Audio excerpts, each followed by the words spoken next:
The following program deals with a controversial subject. The theories expressed are not the only possible interpretation. The viewer is invited to make a judgment based on all available information.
The top talents in the comic book business are here to tell everything they know.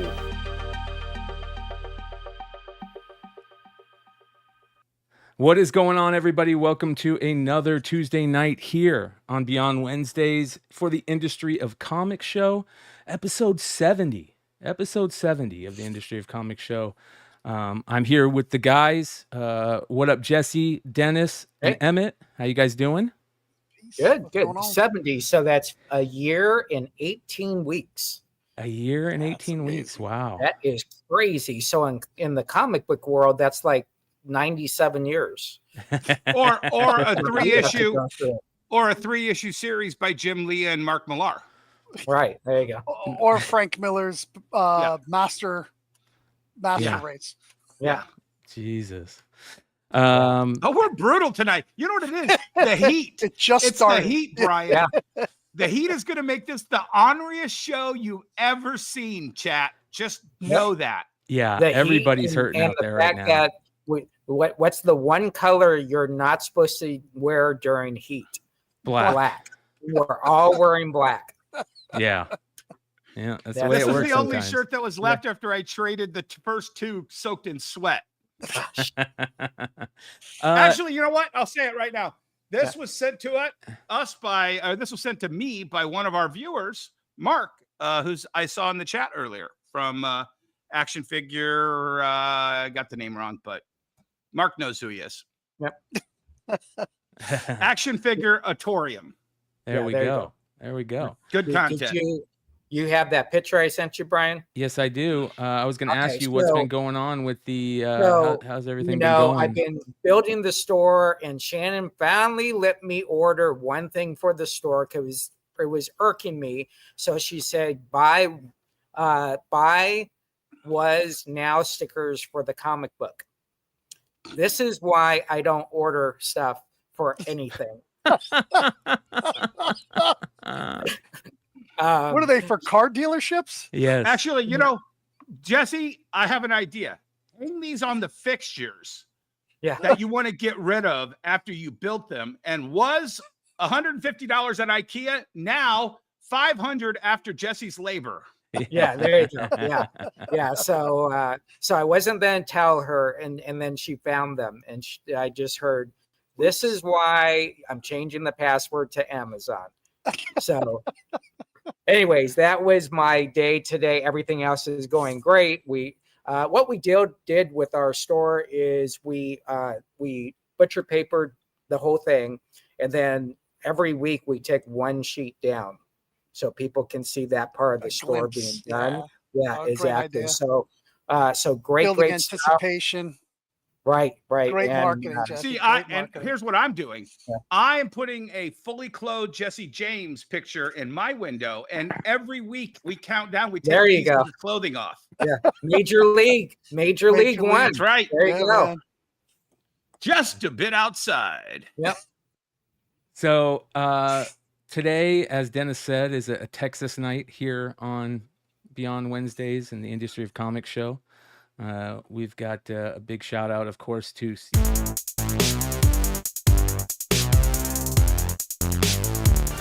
The top talents in the comic book business. Sometimes you press a button wrong and everything happens. It's the humidity or the heat. Back to where I was. We have some excellent guests tonight. Later in the show, we'll be bringing on Steven Fuentes from Most Wanted Comics out in Corpus Christi, Texas. A really amazing store that just celebrated their 4-year anniversary.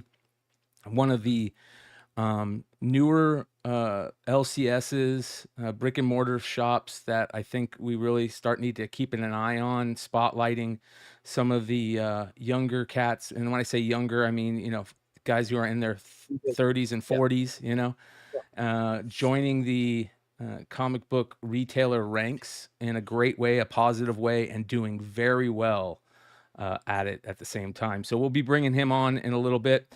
But first tonight, ladies and gentlemen, we bring back a guest that we love at this channel, a icon in the industry of comics. Ladies and gentlemen, welcome Ben Dunn from Antarctic Press. Ben, how you doing, my friend? Hey, guys. It's great to see you. Thank you for having me. Yeah. Anytime, man. Anytime, man. So we obviously, one of the biggest stories over the last year has been the diamond distribution fallout, bankruptcy and fallout. And it was very interesting, Ben, because we had you on very early on at a point when I think a lot of us thought in a week down the line, we're going to be talking about how this has ended. And now it's been 5 months. Absolutely crazy, right? Yes, it's been nuts. That's for sure. It's really a difficult situation for publishers because at least for Antarctic Press, I'm not sure how it is for the rest, but it's been a situation where we're in sort of a nebulous twilight zone where we have no idea what's going on because there's been no communication. There's been, no payments at all. I mean, they're still shipping books. I have a retailer here, in San Antonio. They still they get shipments from Diamond, every once in a while. I mean, it's not been steady, and they still require that they pay their bills. So Diamond's definitely getting money in. It's just nothing seems to be going out to the publishers, at least to us anyway. We could be different with other. I can only speak for ourselves, but I'm sure a lot of other publishers are feeling the same situation we are. Oh yeah, and it's been a real big issue when it comes to the future of indie comic creators and distribution. And I think Antarctic Press is one of the publishers that really championed indie comic creators in the past in a big way, a major way. You're one of the indie creators. You're the big black and white boom king. I mean, you were part of that first volley. Well, you've been through it all too. I mean, we've seen it from. I mean, we started in 1985, and we've gone through the whole, gamut. But this is a whole different situation. This is as bad as it was during the mid 90s when, when Diamond became a monopoly, effectively. We were doing pretty good. The industry was doing great. It was growing. There's a lot of distributors, a lot of companies. The black and white bust definitely didn't help. And then, Image coming along, and then the whole Image crash came. And then I mean, comic books have been one of those things that, are constant roller coaster ride. You just never know.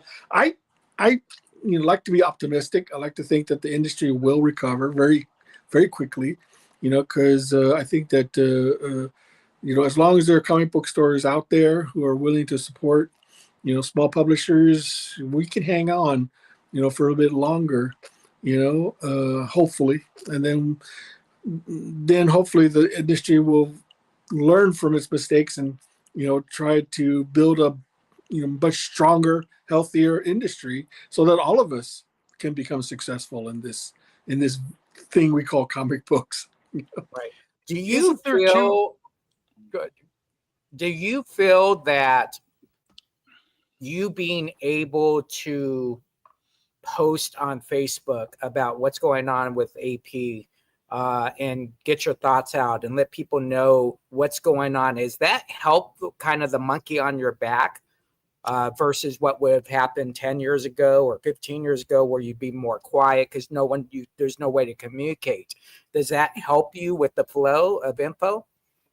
Well, it helps me. It's very therapeutic. Some of the guys here think I talk too much, but I like sharing, the information I have and keeping, our readers and our supporters up to date on what's going on, because we feel that's really important, for to have communication.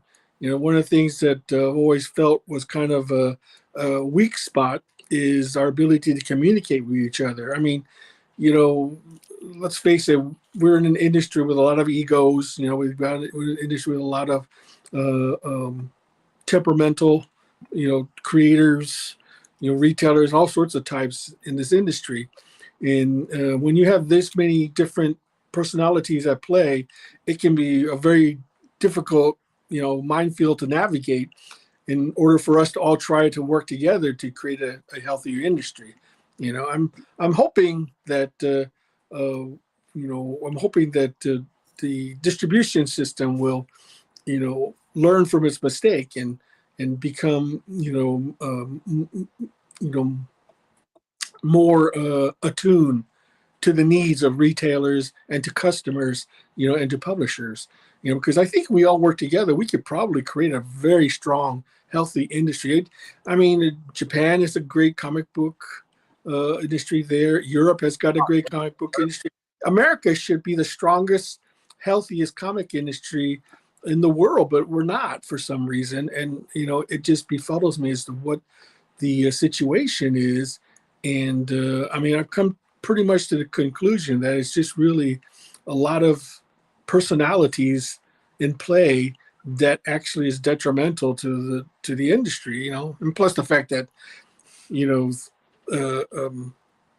let's face it, most Americans just will not read a comic book, because the access is more difficult, and the price per point is no longer what I consider a disposable, price point, where it used to be when, you and I growing up as kids, remember, we would take our allowance money, go to the local 7-Eleven or the local, ice house, and there would be comics there.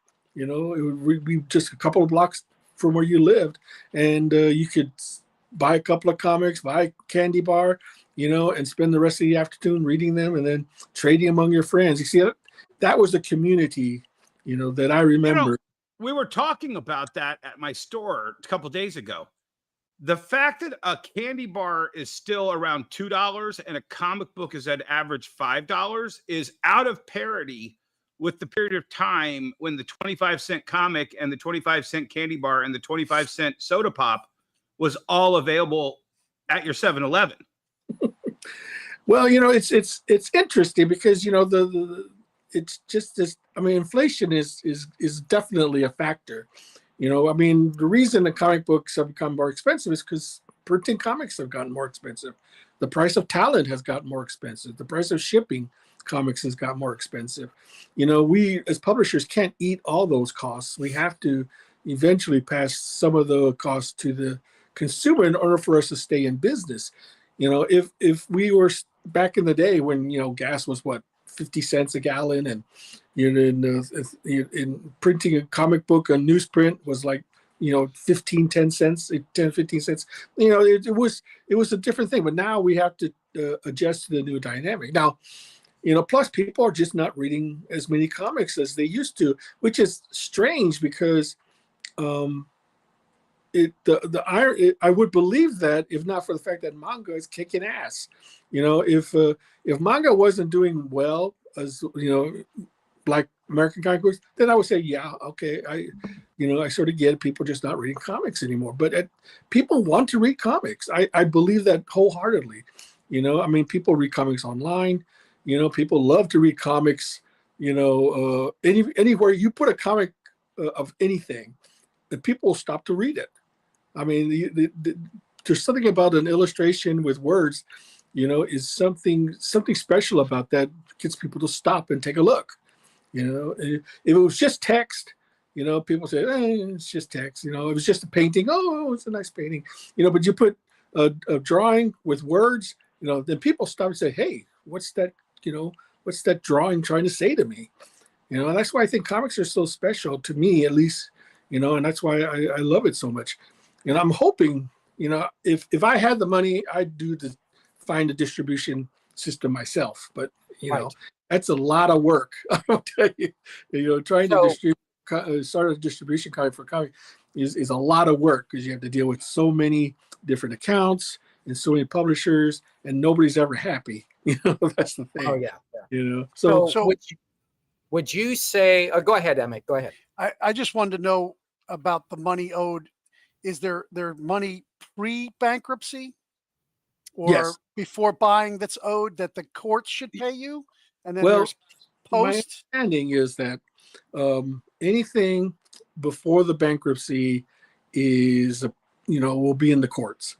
Okay. Anything post bankruptcy was supposed to be paid to us. You know, we were supposed to keep getting checks like normal for any new shipments we made.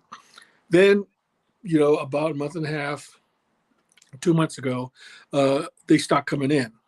You know, and then at first we thought, well, maybe there's just a hiccup in the system. And if they had just said, yeah, we're experiencing some problems, you know, blah, blah, blah, we would have probably understood and kept shipping Right. to them. You know, but I think they were afraid that if they told the publishers, hey, we can't pay you, then all of us would stop shipping to them. Yeah. You know, and Diamond still needed stuff to ship in order to keep whatever cash flow that was coming in, you know, but it's at the expense of publishers, I believe, and to us especially. Now, we're not a big, you know, account on their balance sheet, that's for sure. You know, but to us, it's a hefty amount.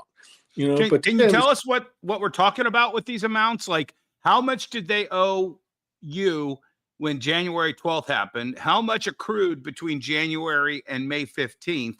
And how much have they purchased and not paid you for since May 15th?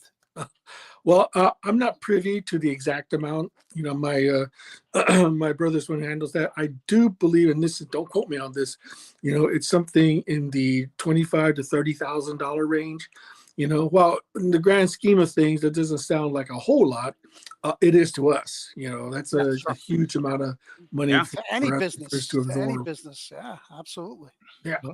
You know, so, and like I said, it is something, one of those things where if they would just at least communicate with us so that we can make plans, you know, as to what we can do to alleviate, you know, the situation, then we'd understand. You know, we'd probably say, okay, at least we know, you know, and we can tackle that, you know, but we hate to do something to them and then find out, you know, later that, well, we shouldn't have done that. You know, but it's getting to the point now where we just can't afford, you know, to maintain shipping to them any product without some sort of, you know, recompense. You know, it's just it's just not feasible to us. Well, think Yeah, about Brian, think about the can you pull up that- retailers. Think about the retailers that are ordering from you, and now you have all these, you know, new distribution avenues that now the retailers are saying to themselves, well, we ordered product from them. Are we going to get that product? And then if we're not going to get that product, we need to know so we can reorder the product for our customers who have already purchased those books. So it's not only just the publishers that are having that situation. It's it's passed down to the retailers and their customers at this point. And if all it takes is some communication from a company that was supposed to keep the status quo at Diamond, like that's a big problem to a what is going on over there that is causing this. This was the company that we were all told is going to keep the status quo and keep the comic books being shipped and getting it out to retailers. That blows me away. That's the biggest part to me that makes me so angry about all this. Diamond's really not communicating to retailers either. No. Yeah. And we can't blame the bankruptcy anymore. That's the problem. Yeah. Yeah. Ad Populum is the new owner of Diamond, and they have been very quiet as far as how they're dealing with the situation. You know, I would think that as the new owners, the first thing they would do is send out, you know, hey, we now own Diamond. This is what we're going to do. You know, this is how we're going to handle it. You know, we're trying to alleviate, you know, try to prevent exactly what we're talking about here, you know, and so that people will understand that, you know, there's some stability, you know, that is still there as far as getting your comics are concerned. You know, I know that maybe to them, this is not important. You know, they may feel like comics are something that they don't want to have to deal with. I mean, it's possible. My gut feeling is that if they were serious about wanting to take a handle on the situation, they would have sent out a press release immediately once they bought the Diamond. You know, once the the sale went through, to let everyone know and assure customers and retailers and publishers, this is our plan of attack. This is what we're going to do. This is how we're going to handle it. Don't worry, we're going to do this, or at least just say, yeah, we're not going to do comics anymore. So you guys are free to do whatever you want, And the thing about it is that Diamond still has a lot of our inventory. Yeah, I was just getting ready to ask that. Yeah. So Publishers when the bankruptcy started, were you given the opportunity to have an independent auditor go in to take your inventory? That's the first question. And on May 15th, was inventory taken on your product? Well, we have a spreadsheet of inventory, at least according to Diamond. In order for us to get an independent auditor, we'd have to hire someone at our expense to go ahead and take an actual physical count. We're just not equipped to do that. Now, we've had some people come in. I guess somebody's been taking inventory there, because we've actually had some people come in and say, offer to buy our excess inventory from Diamond. So we have sold some inventory to third parties, as far as some of our inventory is concerned. Our feeling is that, we really don't have the resources to handle whatever inventory is left in there. So we're not going to we're either just going to write it off or just not bother with it. It's just one of those things where, a publishers of our size, we just don't have that kind of resource to do those kind of things. But the problem is, Ben, this is not how you fucking treat Ben Dunn in this industry. I mean, am I wrong?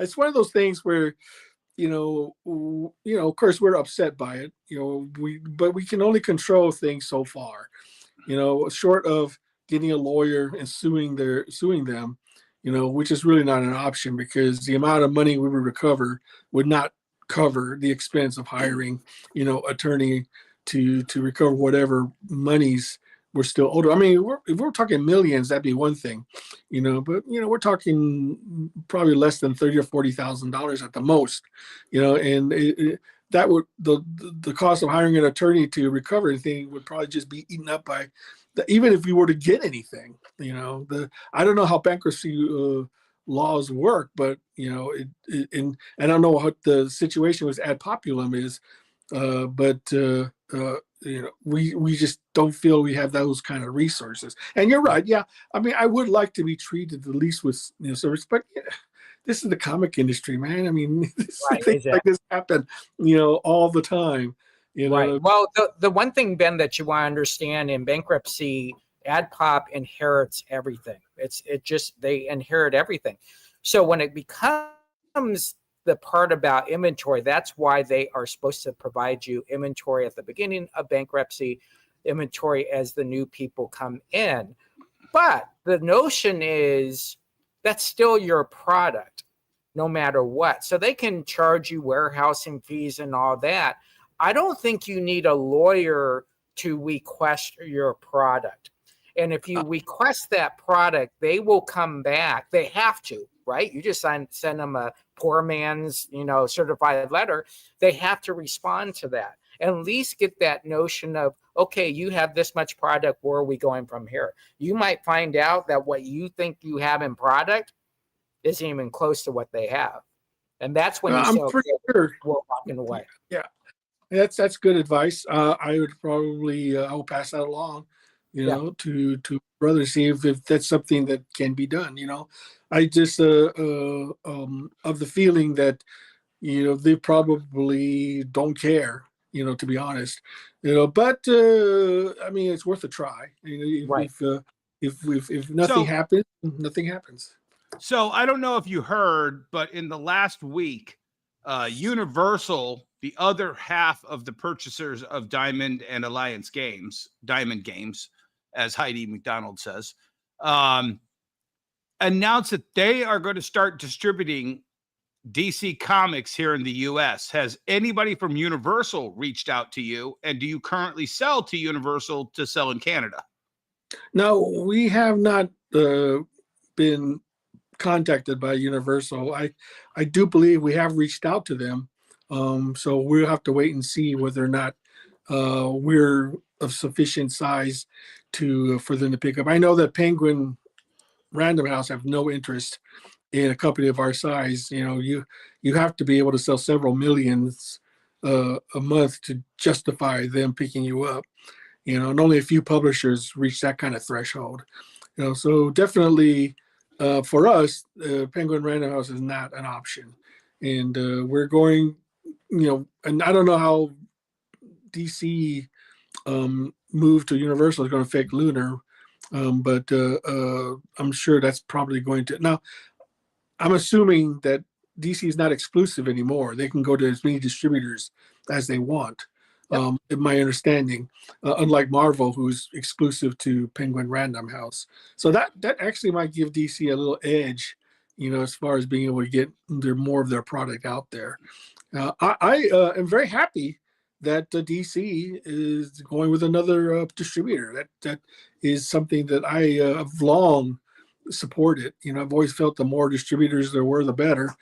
I was very much against the Diamond Monopoly exclusivity. I always thought that was a big mistake, from the very get-go. And that's why we never went exclusive, even though we were originally offered. Diamond actually did offer us exclusivity, and we turned it down because I just felt it was not morally right, to be exclusive. But, here we are. Diamond is now bankrupt. Right. No more. So maybe the exclusivity thing really didn't help them all that much. I mean, it did keep them in business for 30 years. So 40 plus years. Not a bad run, if you ask me. Can you talk about the multiple platforms of distribution you're now using? Well, we do have the regular distributors that are available. Like I said, that's for the comic book stores. Comic book stores can always just contact us directly, if they want any type of product. We, of course, we do crowdfunding. We do have a digital app now that we just started. And we're also looking into doing our own crowdfunding site so that we can offer more or less exclusive material that to direct our consumer and to our retailers if they're interested. But we're going to keep that exclusively to our own products, and not open it to anybody outside the company. We're basically taking a little example from the Eric July's Rippleverse. He does all his stuff on his own crowdfunding site.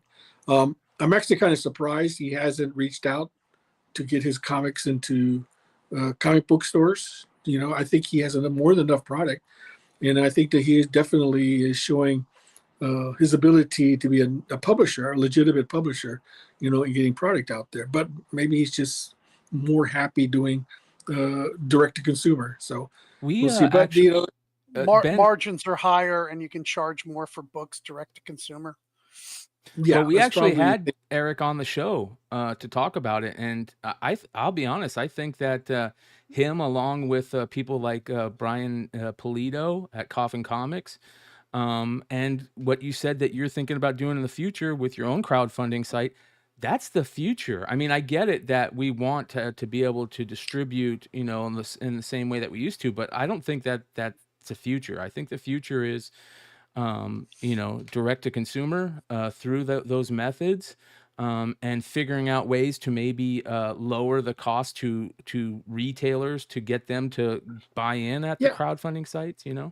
Well, I mean, if you think about it, Eric July already has he's got like over a dozen comic books already out there, and they're all thick graphic novels that are over nearly 100 pages each. I mean, if you take, let's say, for example, let's say you took ISOM #1, which is 96 pages, if I do recall. That's 3 standard issues of 32 pages. Yeah. He could release an ISOM #1, 32 pages, floppy, direct to comic book stores, and he'd have 3 issues ready to go. Yeah. And that would cost him practically nothing. Right. And he's already paid for it. Yeah. That's right. He's already paid for it, and it would expose it would give retailers something to sell that would be interesting to their customers, and it would give Eric July a much bigger expanse of exposure to his product. You know, because the thing about comic book stores that I think is vitally important is our connection with the publisher to the public at large. You know, retail stores allow us to put comic books in the front of the face of their customers so they can actually pick it up, hold it, examine it, you know, and decide right there and then whether they want to buy it, you know, and hopefully that is a transaction that we want to see. You know, honestly, I would rather not bother with direct to consumer, because then you have to be dealing with, you know, thousands of customers at the same time. You know, when you're dealing with a distributor, you're dealing with 2 or 3 distributors at the most, and they handle, you know, getting your comic book out to all the various retail stores. That to us is the easiest path, you know. But we know that things are changing, you know, and we have to evolve and change with the new dynamic that's presented to us, you know. And that's why we're looking now. You know, we don't know whether these ideas are going to succeed. We don't know whether the AP app is going to do anything. We don't know if this crowdfunding site we're going to do is going to succeed. You know, these are all question marks. You know, we don't know how well we've seen examples of it. Eric July is a good example of that. You know, he's done his own crowdfunding site. He's doing quite well with it. You know, and that's something, you know, to me is a positive thing. You know, but if I were him, you know, I would try to get my product out even to more people that I possibly can. And retail stores, you know, is a great outlet to put out those comics. And like I said, these are not just standard 32-page floppies. He's done, you know, each of his books I know is like 96 pages. That's a standard, like I said, standard 3-issue. You do 3-issue miniseries of each of one of those graphic novels that he's been putting out, and he could make money twice. Yeah. You know? I think, you know, Ben, let me ask you this. Is this a generational thing? So let me give you an example. If someone starts on Whatnot and they're selling on Whatnot and they're live streaming and they're doing direct to customer, they look at LCS and they might say that that's kind of the old school way of thinking. When Eric July comes in, he's more generational as a social marketer. He knows how to market socially through e-commerce. So does the challenge of the younger generation even understanding in front of customers retail, is that an issue? You know, it always befuddles me why somebody thinks that the old way of doing things is no longer relevant or obsolete. You know, the reason why things work the way they do is because they work. You know, comic book stores, you know, and whatnot. I mean, why can't they both exist at the same time? There's no reason they both can't. You know, comic book stores can do whatnot. You know, whatnot can be in comic book stores. I mean, why should you abandon something that's worked so well for decades to try something new when you can have both?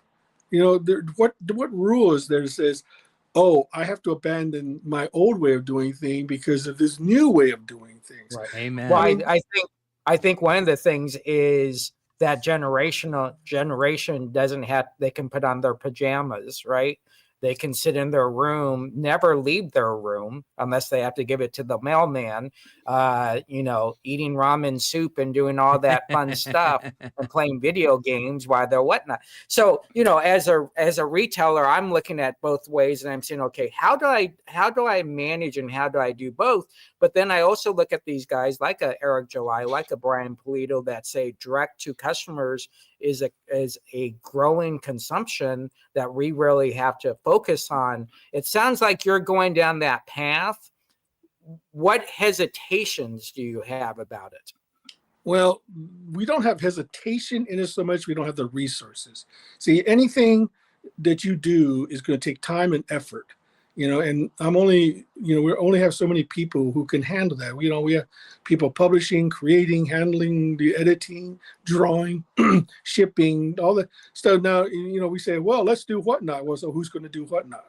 because you have to have somebody to do whatnot, somebody who's good at selling stuff, knows how to handle whatnot. Personality. You have to have our staff, we don't have that staff, to handle that stuff. We would like to do it. We've talked about it, but it came down to the question on who's going to do it. How are we going to do it? When are we going to do it? See, those are all questions you have to ask yourself. If you do whatnot, that's great. If you're making tons of money on it, fantastic. But, I would ask, and if you're making enough to make a living off of it, don't do anything else. But, for us, we're primarily a small publisher, and our main focus is creator-owned comic books. That's always been our primary thing.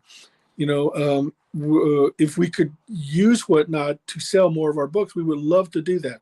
But like I said, it comes down to resources and who's going to do it. Because you still have to have, until Jeff, Elon Musk starts getting out robots to do it for us. We're going to have to do it with real human people.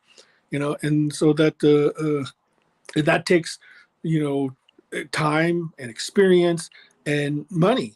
Because the people, if you hire someone to do whatnot, they're going to expect to be paid. They're going to expect to get something out of it. They're not going to do it for free.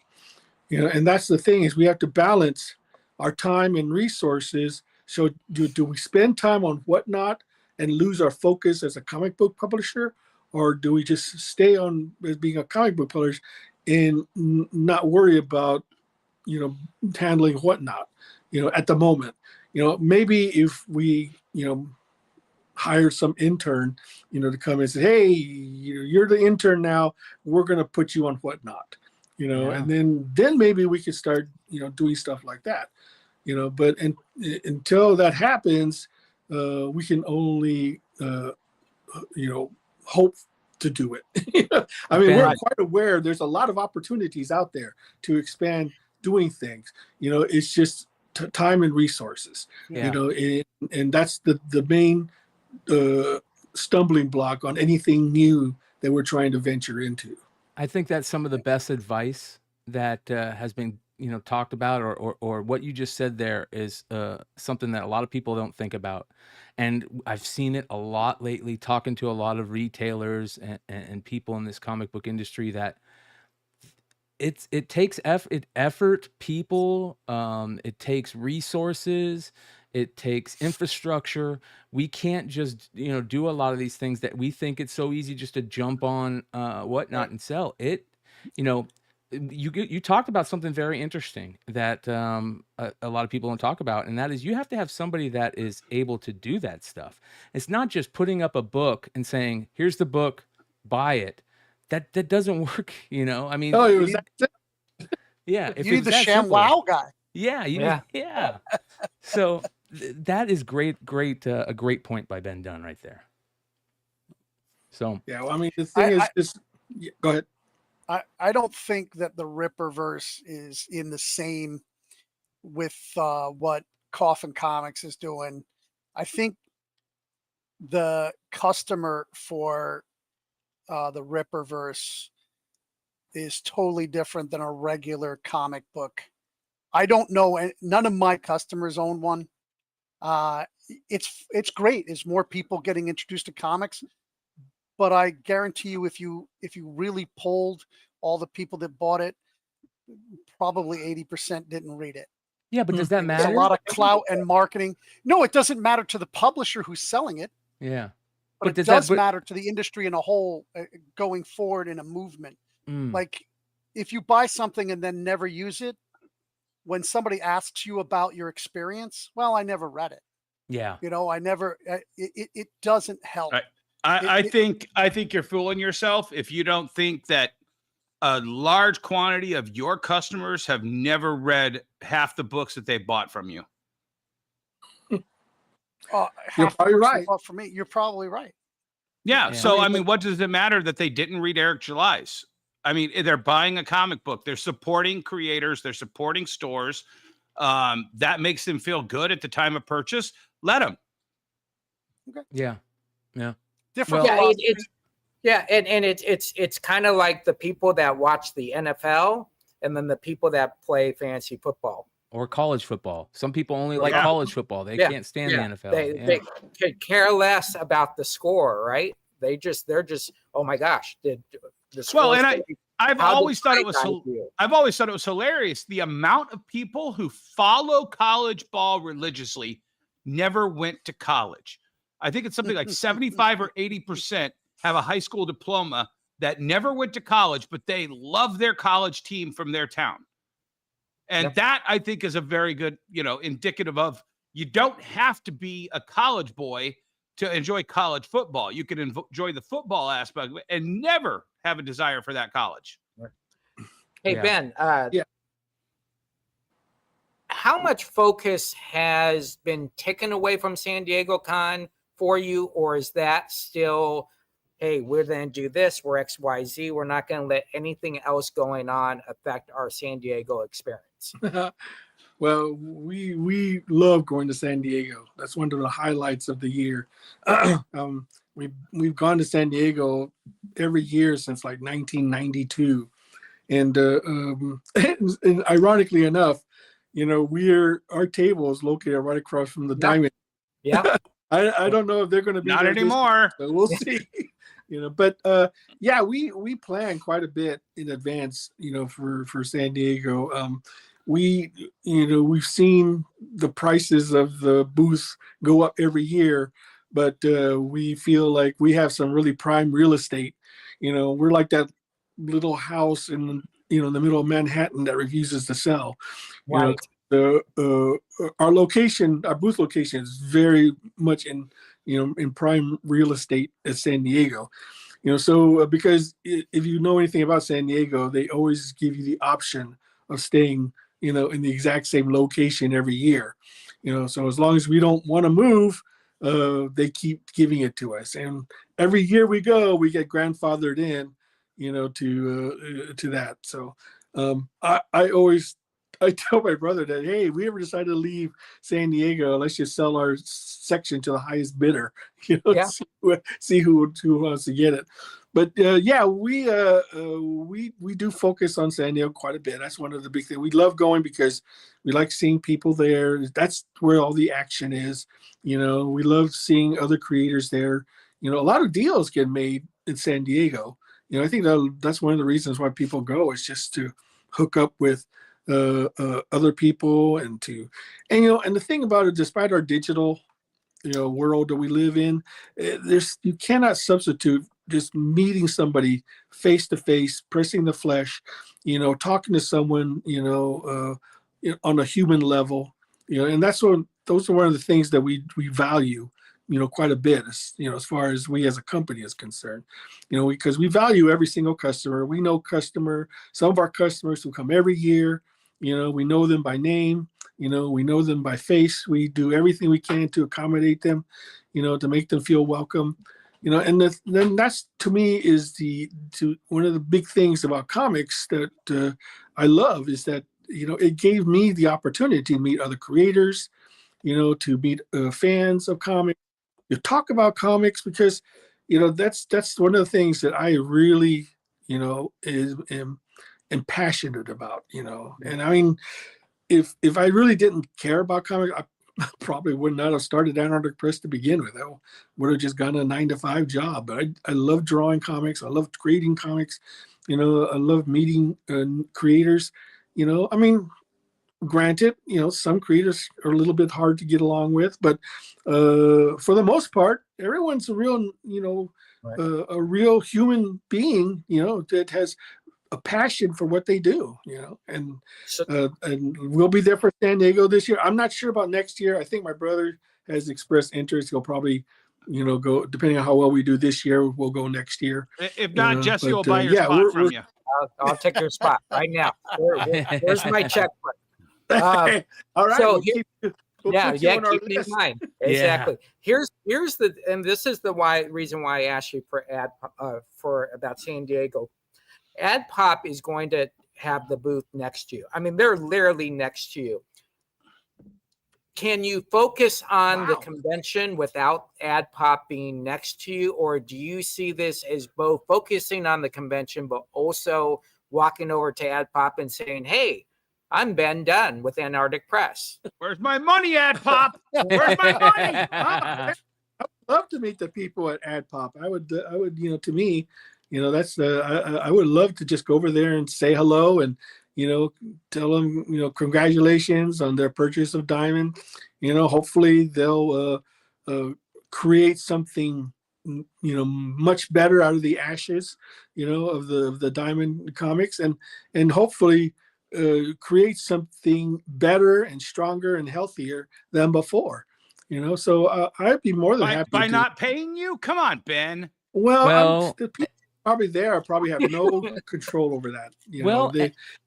You get a chance too to say, like you said, it's very important to be able to see somebody in the flesh, right? There's a saying that a local music artist here in the Valley talks about all the time, and that's break bread or play dead. And basically, at San Diego, you can break bread in multiple ways, right? Hey, let's make some money together, or hey, let's go sit down and talk over a steak about what Antarctic Press is and what we mean to this community of comic book consumers. Yep. And that's very important.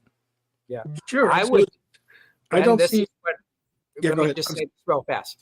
What I would do is I would cosplay at San Diego as a invoice. Just build a big invoice, cosplay, and walk over. Well, that is an actual interesting idea. I think I'd be the fattest invoice you'd ever see. No, I mean, if most likely, unless the owners are there who have control over it, I mean, there's no reason for me to create a scene or to be confrontational. I mean, most of San Diego is there to be enjoyed and have a good time. The last thing I probably want to do, I mean, there's a time to do business and there's a time to have a good time. And the thing is that San Diego to me is my good time, space. I want to have a good time. Mecca. That's exactly right. The last thing I want to do is, go over there. Hey, you dumbass, where's my freaking money? You no good son of a Scoundrel. Biscuit eater. Yeah. So it's my feeling is that if they were going to do something, they'll let us know. I mean, it's not like we're giving up, of course, but if they're going to be there, I would love to know who those people are, get to know them, shake their hands, and just be friendly and nice to them, and see where that takes us. Hopefully that'll hopefully we'll both come away as individuals that can help create something stronger and better. Yeah. Ben, for all the fans of Antarctic Press and people that are wanting to hear what's coming, in the future for you guys, what can you tell them about the next couple weeks leading up to San Diego that's going on for Antarctic Press? As far as projects are concerned, yeah. I'm just putting the finishing the last 2 days on the Tomorrow Girl Atomic Mouse crossover. I'm working with Dave Sim on a Ninja High School Cerebus crossover. Ooh, nice. I'm in negotiations with the Zen Intergalactic Ninja guy to do a crossover with them. Awesome. Yeah, from Arizona. Yeah, I'm just doing crossover crazy. That's great. We're also bringing Common America and Critter and a lot of other Ninja High School number 200 is coming out, and Kendra, and I'm working on a furry comic book called Fur Force, which is sort of in the same vein as Captain Carrot. And I'm also working on a Dog Supreme series. So I'm keeping pretty busy. I'm always trying out something new. We have the Vampire Ninja Ono's coming out, number 2. So we're having a lot of new material coming out. We're, like I said, our focus is being a comic book publisher, and that's what we're going to maintain, our priority on. And hopefully I'll see you guys at San Diego. For sure. Definitely. Definitely. So come by the table, give me some free stuff. Yeah, hell yeah. I'll definitely come by. I really want to meet you in person and, say thank you for everything that you've done for the comic book industry. And, you always have a seat on Beyond Wednesdays for anything that you need. And we respect the hell out of what you do, Ben. And, thank you for coming on tonight, man. Oh, thank you. You guys are the best. If no one has said it often enough, you guys have created a valuable service in letting people know what's going on in the comic industry. I listen to you guys all the time. You guys are great. But so thank you for having me. I appreciate it. Awesome. All right, we'll see you in San Diego. We'll see you in San Diego, Ben. Adios. Bye-bye. There we go, you guys. One of the legends. One of the What's best. that? Brian, clip that fucking quote right there. Yeah. Yeah, the crazy Brian's all thing, like, I don't have time to clip. No, I'm like, not clip anymore. That. Yes. Clip that. The crazy thing about it is there are people, I always say this, there's two people in the world. There's the guy that a bird shits on their car after they get the car wash and they go, mother effer, and they're screaming and yelling at that bird. And then you got the second guy who says, oh my gosh, that's good luck. And Ben is the good luck guy, right? Oh my gosh, they owe me all this money. They have my inventory. Oh my gosh, I can't wait to say hello to them and wish them luck. Wish them the best in building a brand new company on the money they owe me. Yeah. Karma. Yeah, exactly. But here's the thing, Brian, and it's about why I signed on to this at the beginning and why 70 episodes later, this industry needs voices to speak up.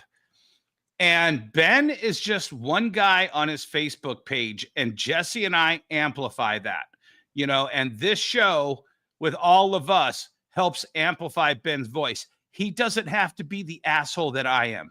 I'll be the asshole for him. It is absolutely shameful that a man like Ben Dunn has to ask for his money. Yeah. It's his money. And it's shameful that this industry does not speak up for guys like Ben Dunn. Well, we talked about on Saturday night's drama alert section. I brought on Jesse and Dennis to talk about some feelings that have kind of just popped up in my head, and since the Heidi interview where she kind of asked, what do you guys think is really going on? And the recent deposition reports coming from Bleeding Cool about the CEO, I guess, of AdPop. Saying that it's like playing chicken with idiots, referring to comic book retailers, and publishers. It feels so off. And, this is the company that we were told was going to continue the status quo, is going to save Diamond comic books.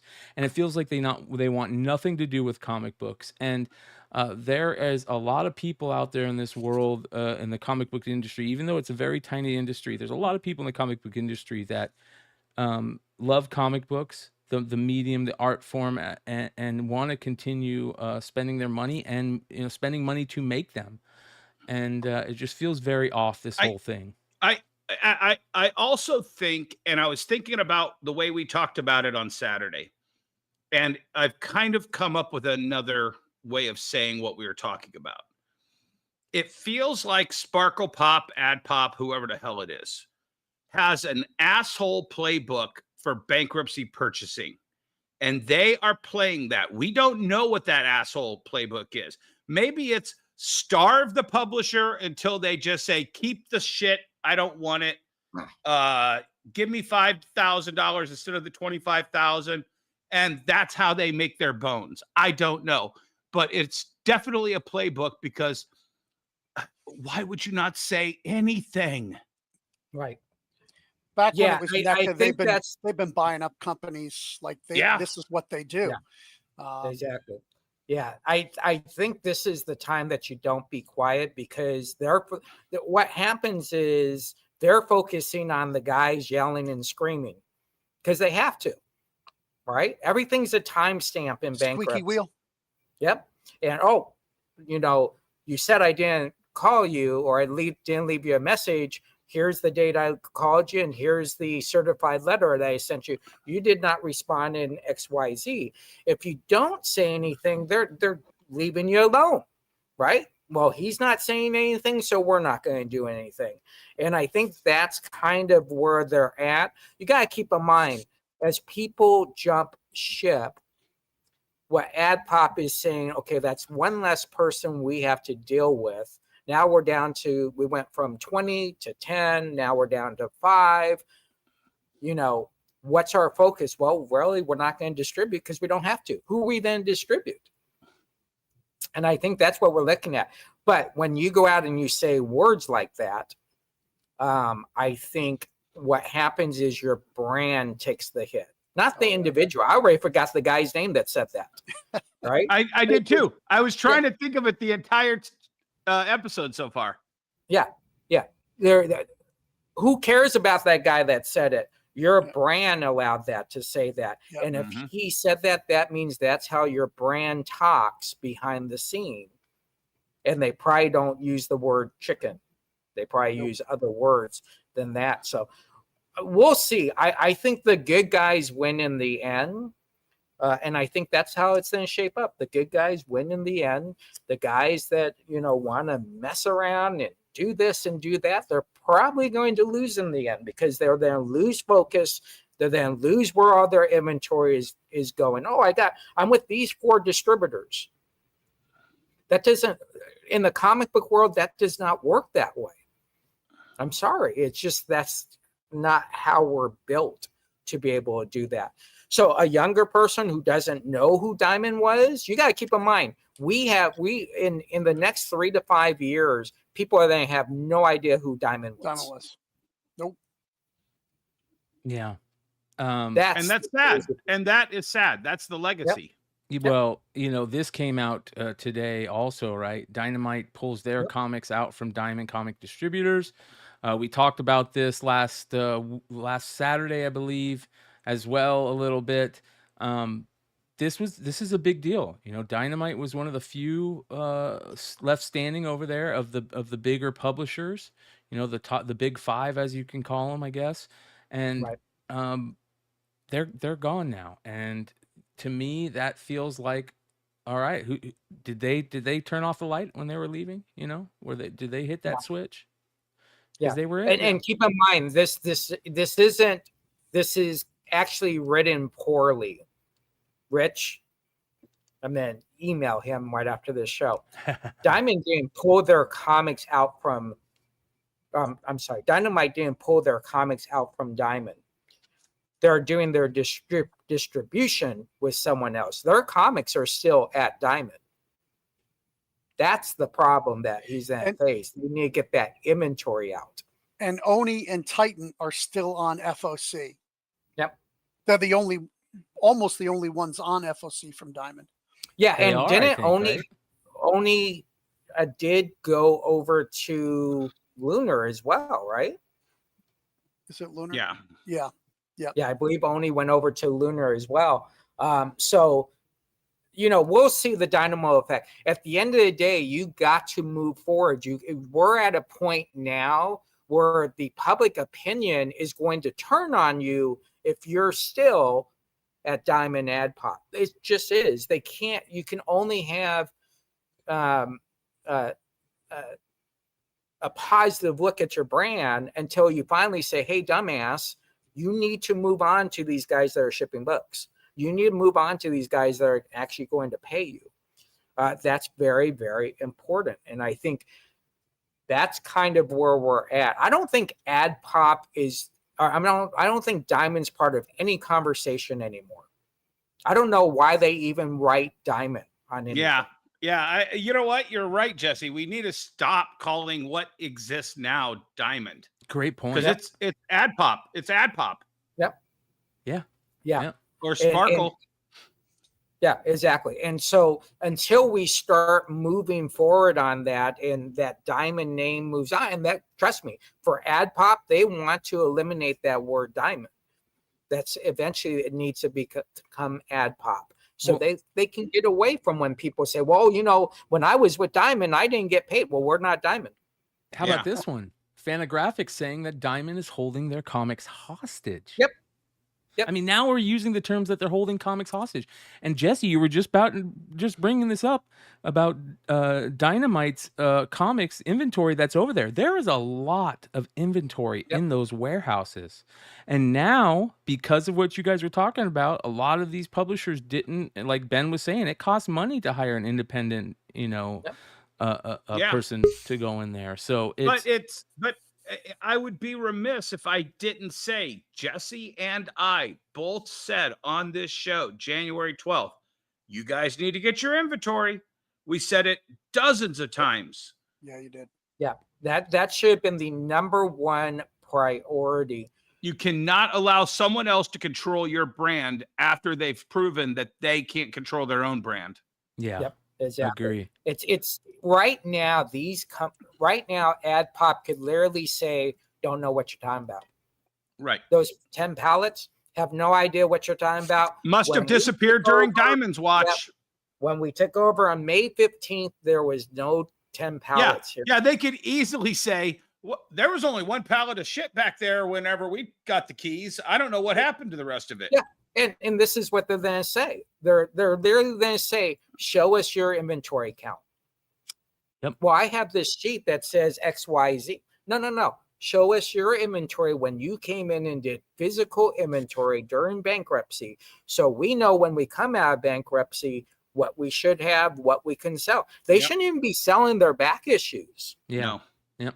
That's all consignment stuff. Yep. We said that. We said that in January too. Right. Yeah. When I forget what it was, if somebody in the chat was like, well, what about all the comic books in the warehouse? And we were like, they don't own any of that. Those are all owned by the people who gave them to sell. Yep. Yeah. And so I think at the end of the day, publishers have to be smarter. And hopefully this wakes some of them up. Not that, I don't foresee any bankruptcies in the near future, but your inventory is king. And if you just give it up, I was talking to a publisher who has stuff at Diamond. He told them, you can just have my stuff. I don't care. I don't want it. And I don't think that's kind of the right way to do business, because now they can liquidate it to someone for 10 cents on the dollar. And that person sells their product for $2. Yep. So do you want devaluation of your product? Get in your freaking truck and go get your stuff. Yeah. I still would like to hear, because obviously the bankruptcy is done, but it's not completely done yet. And that 33 million plus of retailer, losses is going to have to be accounted for as well. Right. Yeah. I haven't heard any retailers say that they had somebody knock on their door or give them a call. Yeah. So that hasn't happened yet. Yeah, that will be interesting, because when AdPop comes knocking, it's then be reverse engineering, right? Yeah. What invoice are you talking about? Show me the time that I signed for those books. Yeah. Well, yeah. But did you guys see what Shop said they were going to stop carrying new books recently? No. Yeah, I saw it. Mill Creek. Oh, wow. Comic Tom Mill and Mill Creek had they brought back their show that they used to have. Bagged and boarded. Bags and boards. Wow, And that's they were on very it. interesting. And the most satisfying part for me was a lot of the stuff was stuff that was said on this show. Really? Well, listen, you guys know, a lot of people know this out there. I got a lot of respect for what Tom and those guys do over there. I think they're above board on everything. I don't think that they're doing anything, that is bad. I think that they're great for the comic industry, and I got a lot of respect for those guys and what they do. And it's very interesting to see that. It's a big player moving out of the. Well, but it's not just a big player, Emmett. And I'm not saying this as a negative or a pejorative. Comic Tom was given the red carpet of this industry. Marvel wanted to do variants with him. DC wanted to do variants with him. Image, every company wanted to do a variant with him because he had the platform. He still has the platform. Oh, absolutely. The fact that Those guys are now saying, I don't think we need new comics. That's a big giant red flag for the industry to be paying attention to, is when that comic stand-up comedy comic book store in LA, when they went belly up. Yep. And they had every single comic creator for Image and DC and Marvel doing these giant launch signings with them. And then they were like, yeah, we just can't make money selling new comics. Yeah. How do you think a little store like Emmett's or Jesse's or mine, not given any of those, is making it? Well, because we're doing other stuff. And that's what you have to do. You can't just be a comic book only store. Ratpour says, has anybody read Comics Tom's comic? I think obviously a few have, but I would tell you right now, I bet the majority haven't. It's just the way it is. I think a lot of people buying comic books these days buy to collect. And I think that, that there is a lot of people, maybe not the majority, but I bet close to the majority haven't read the entire. I'm not saying that just the number one, the entire series, you know. And keep in mind, you walk into a store, you walk to a wall, and you're like, kind of like that cover. Oh, let's look at the writer. Oh, let's look at the interior page. When you're doing, you know, e-commerce, live streaming, or a web page, it's a click. Yeah. You know, so you're making, and especially when it's live streaming, you're making those clicks in a tenth of a second. You're making a click. And so I think what we have to look at is we have to look at all the platforms and how people sell. People buy books because they like Tom. They like how, you know, his hands are all over the place and he's excited and he's yelling and screaming and all that stuff. People like that. You know, they like carnival. I'm not saying it's a carnival carny, but technically I am saying that. But people like that type of selling. It's like you mentioned the Sham Wow guy. Yeah. Well, no, I never bought a Sham Wow before in my life. Well, I watched it every time it came on. I love the guy. He's very successful. I love the guy from the old QVC that they made fun of on SNL, and he'd be like, "Oh my God, this is 40 Beanie Babies! You gotta buy this 40 Beanie Baby collection." Or the knife selling guys. These guys are great. Like they're awesome. I used to see the guy at the flea market selling like some kind of kitchen product, and he'd have all these vegetables. He'd been cutting them and talking at the same time. Fabulous salesmen, man. They're just like out of this world. They'd sell 100 items like right there on the spot. Well, these guys are precious.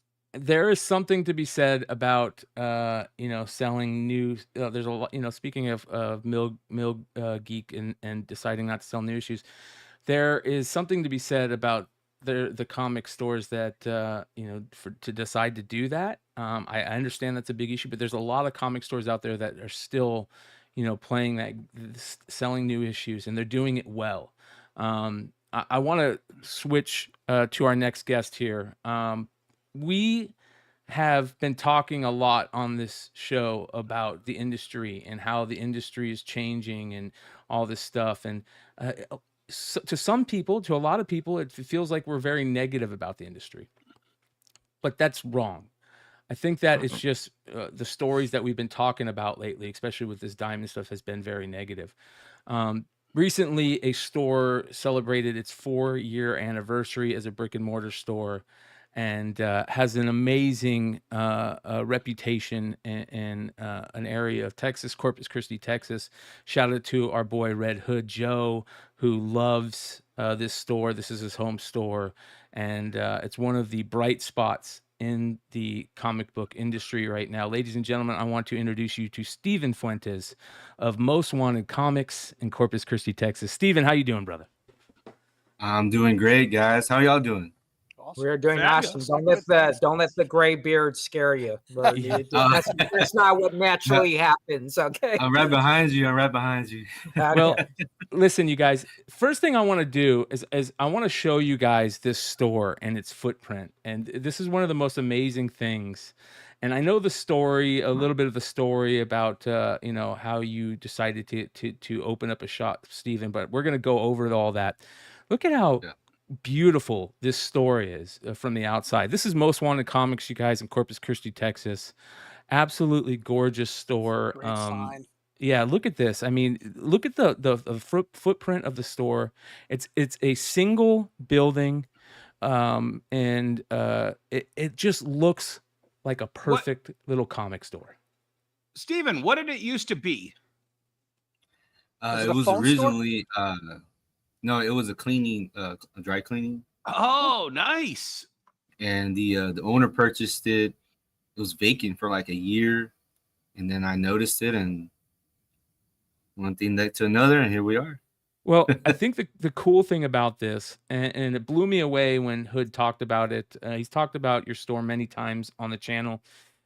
Just the fact that, if I'm not mistaken, it's really close to a high school and maybe a middle school. Is that the case? Elementary school. We're right next door, elementary school.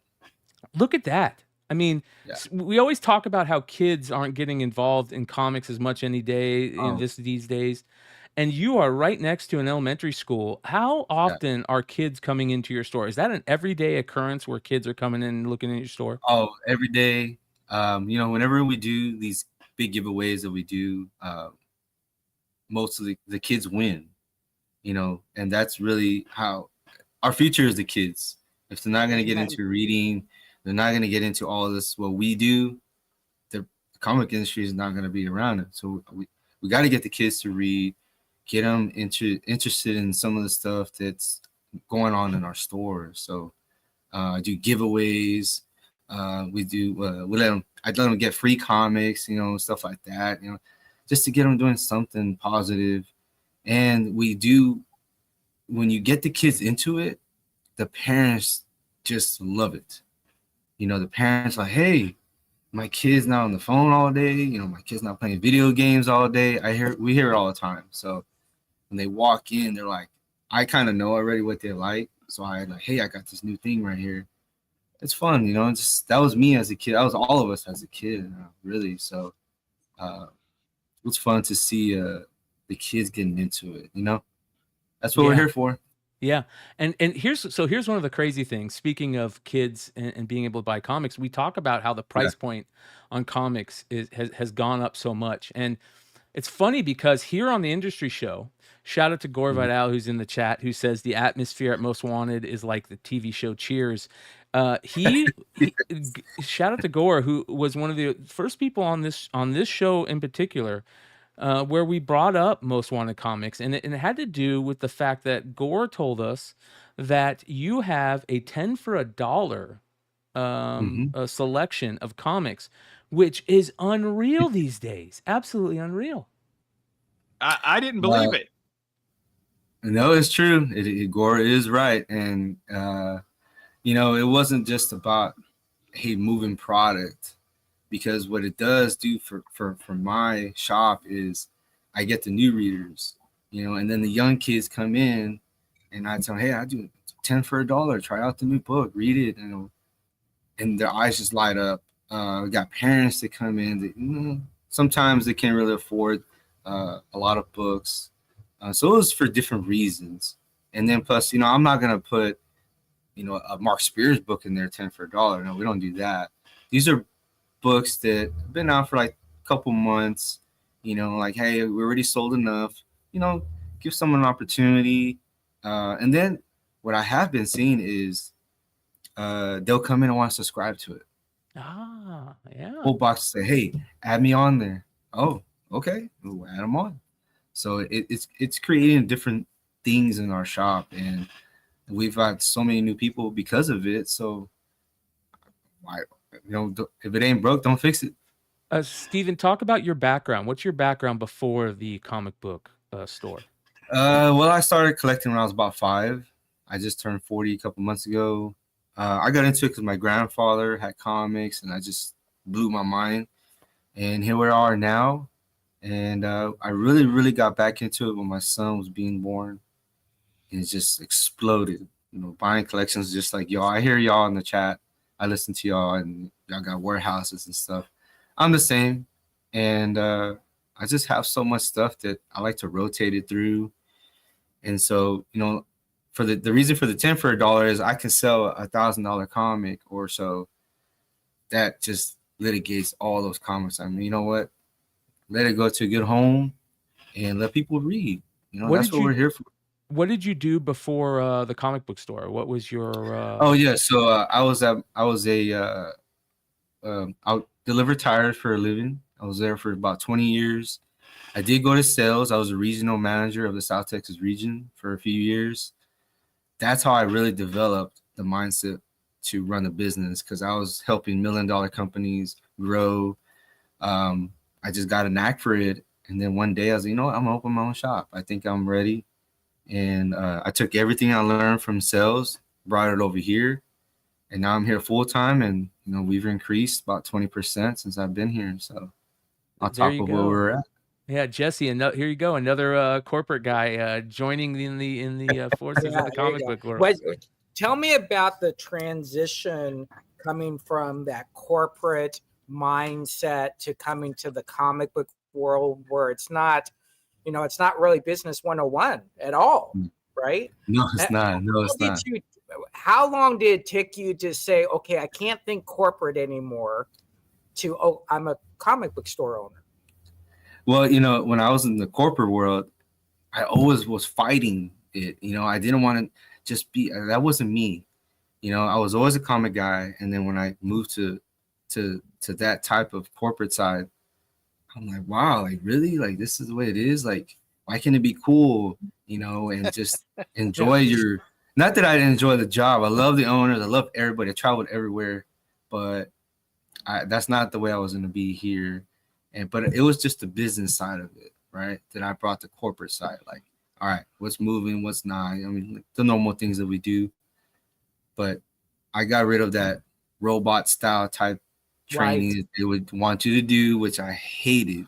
I always got into it with our GM. And they really hated the 4 for $1 tire idea. Yeah, they were not going to do that. No.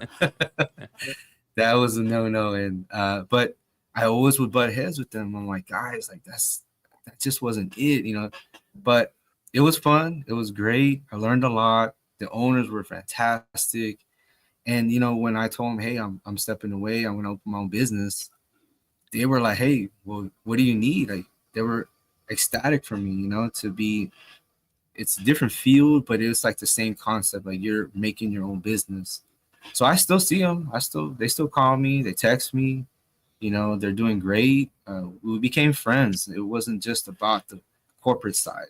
Yeah, that's important. And it's very important. Yeah, that's very important. You know, and then now here, I pretty much I got rid of the corporate thing. That does not work in comic books. Nope. So you cannot be like a robot. You got to treat everybody with respect and understand where they come from, and then find out what they like.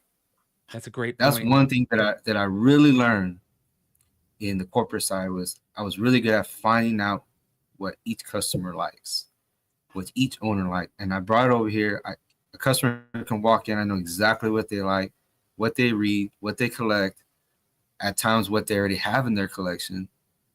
So when I find something that they don't have, hey, I got this. Oh, I'll take it. That's just the way it is. So that's one of the important things that I remember hearing, you know, when I first met Jesse, and I hear from these, you know, Emmett and Dennis as well, is that the importance of the customer and how you treat them, and learning what they like, what they don't like, and how to sell to each individual customer. It becomes, you know, like Gore said, your store is like Cheers, where everybody knows your name. And it's just like that. And that's what a comic book store is. It's like creating that little community, that clubhouse, as Rob Liefeld calls it. And you know what each person likes, and even the customers to customer. You know, I would come into my LCS and I would see other customers. Hey, what's going on? I know you got this book. I want that book from you. Let me know when you're ready to sell it. You know, that type of stuff. It's knowing each individual customer. Yeah, and I do want to stress that when people are listening to this, it's not just knowing, you know, your customer likes Fantastic Four and furry babies. It's knowing who their favorite football team is, and it's really getting to know them. You're their comic book therapy for that moment when they come in. Exactly. And the whole time they're there, that is your job. And so, you have 3 customers that shop in your store that I know are big Dallas Cowboy fans.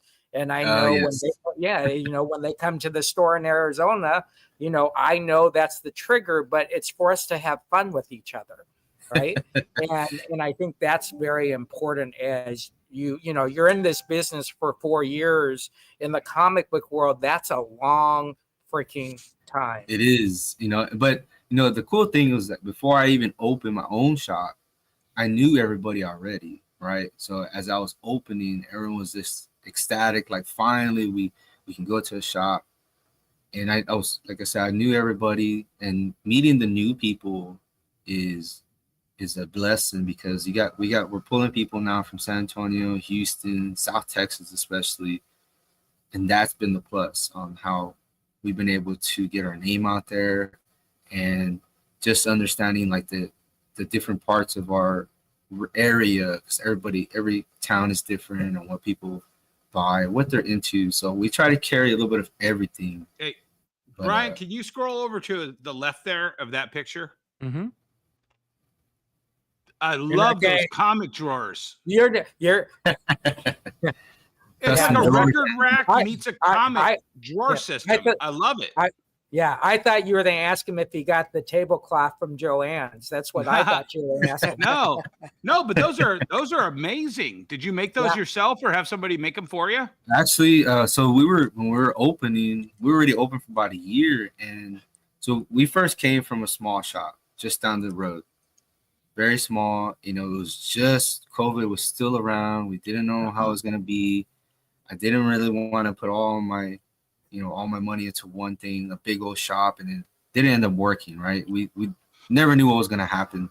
So we grew out of it, and as we were transitioning, we were like, I have so much stuff, but with limited space. And there was, we tried to get carpenters over here to try to make them. Nobody wanted to make it. And so Bedrock out of Houston, I knew the owner, and he's like, hey, man, I'm getting rid of these. They're going to get some new ones. They're moving to a new location. So I was like, hey, I'll be first thing in the morning over there. I'll hold 4 of them for me. Don't get rid of them. And he held them for me. And they hold a huge amount of comics. I mean, each one can potentially hold probably 5,000 to 6,000 comics easily. And that's with it not even all the way full. So my good friend David, he reinforced the rails on it so they can be fully stocked up and not have to worry about the rail, the thing catching on or falling off.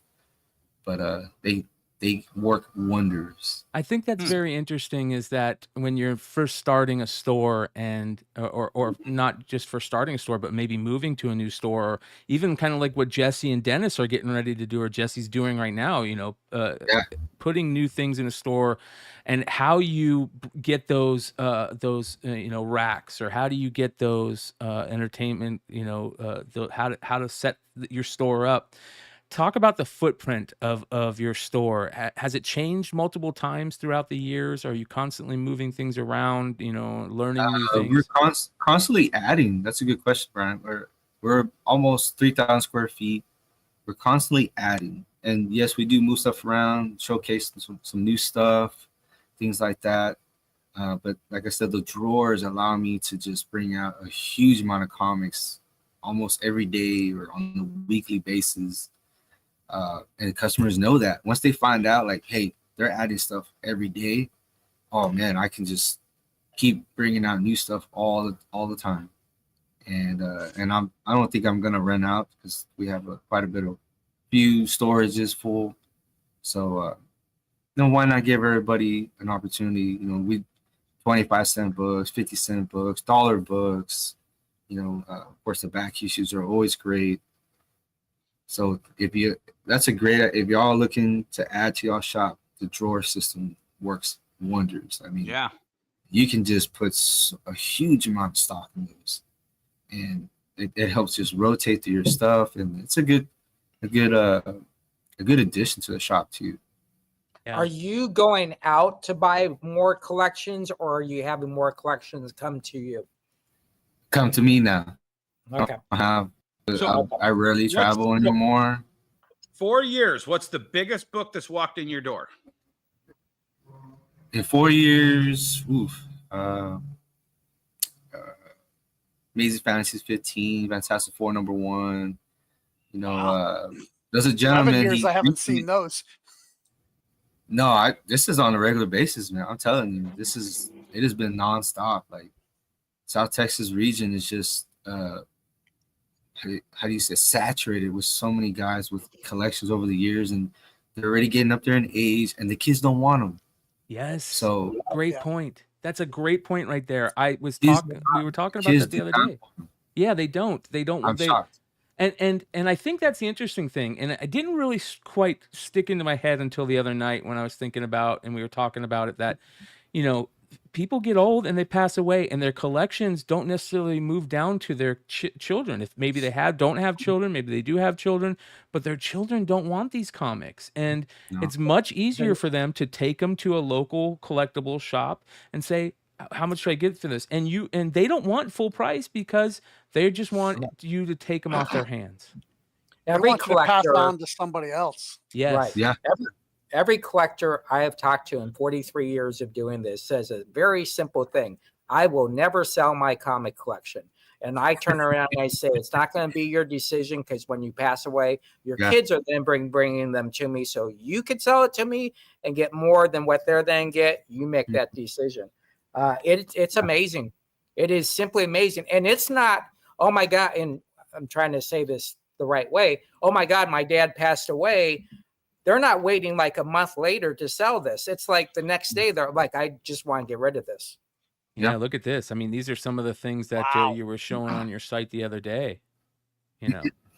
Yeah, this is a regular basis. This is almost every day. This is not like, you know, once a month. No, this is almost every day. Like, congratulations. You know.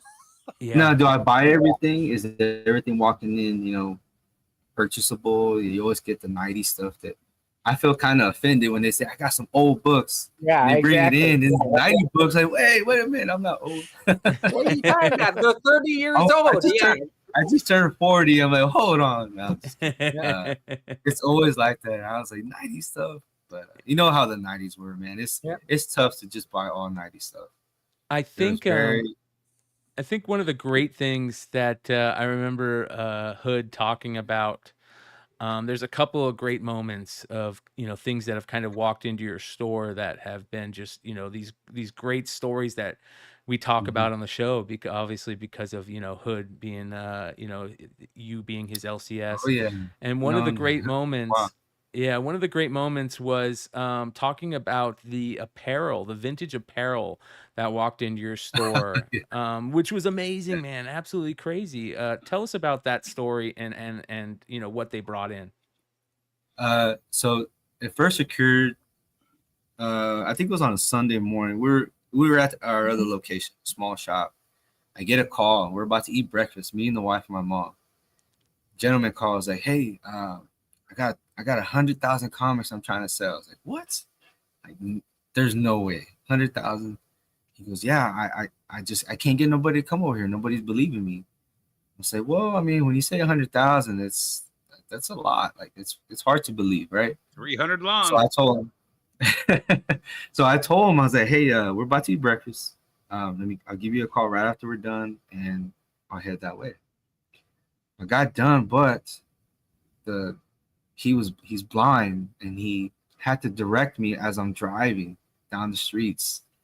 So I found it finally. It took me about 20 minutes to find his home.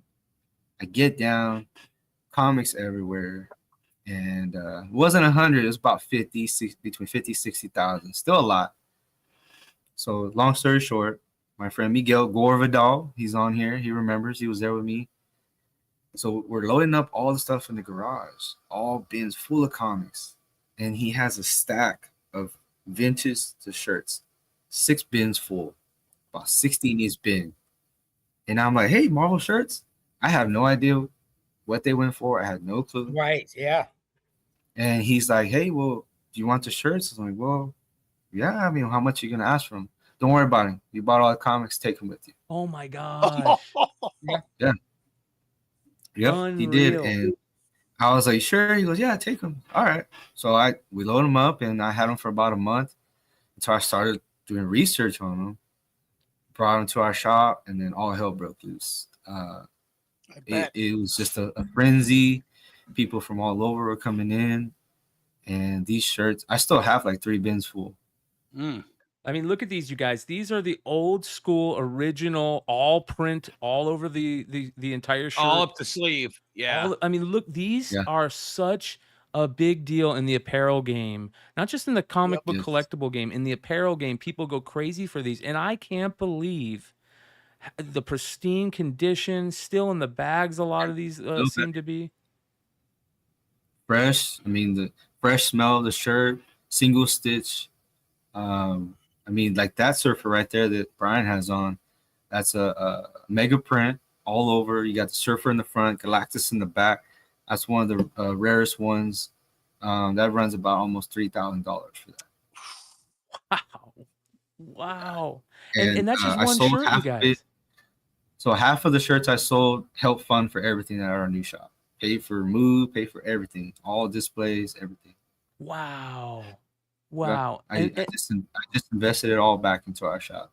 That's the key right there, you guys, to having a brick and mortar. I know that we talk about on the show a lot about how it might be easier to start your retail,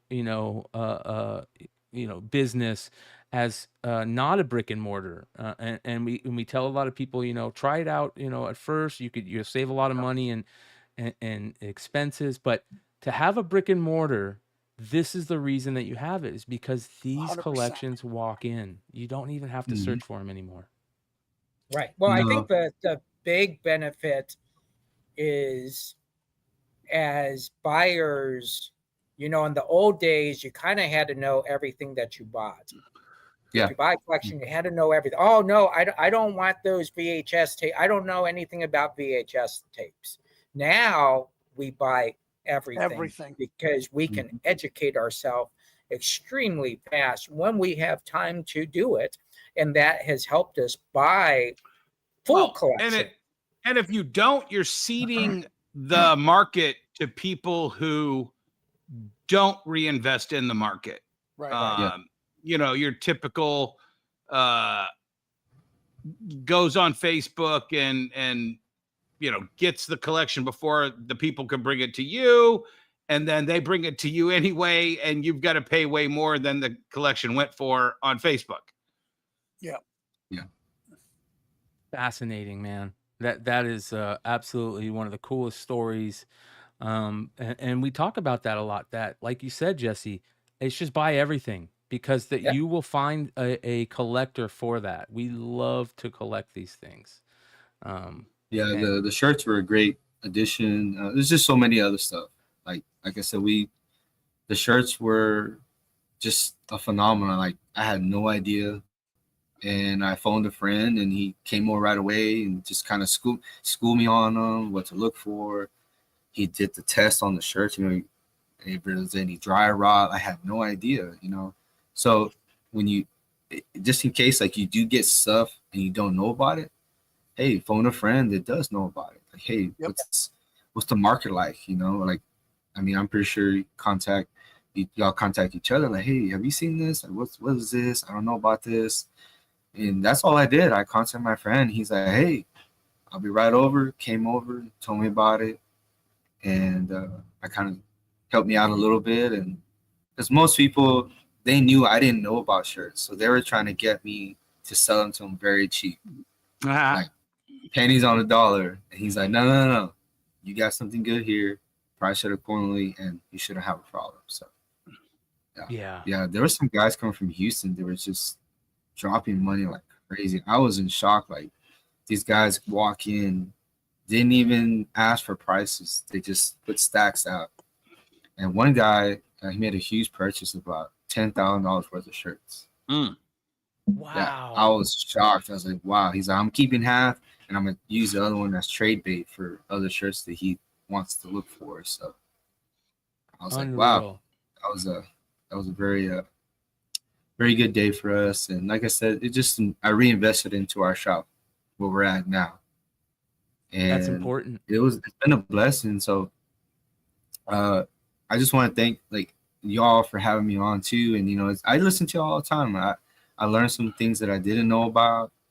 And one thing I like to add is from that same collection, I never got to look at any of the books. It was a blind buy. Like I just looked through one or two bins and that's it. And I say, it was so hot in there. It was during summertime. I'm like, I don't have time. There's mosquitoes everywhere. I was like, hey, well, you know what? How much for everything? This just gets started. I'll buy it. I'll deal with it later. So I bought everything. So I never even looked at anything.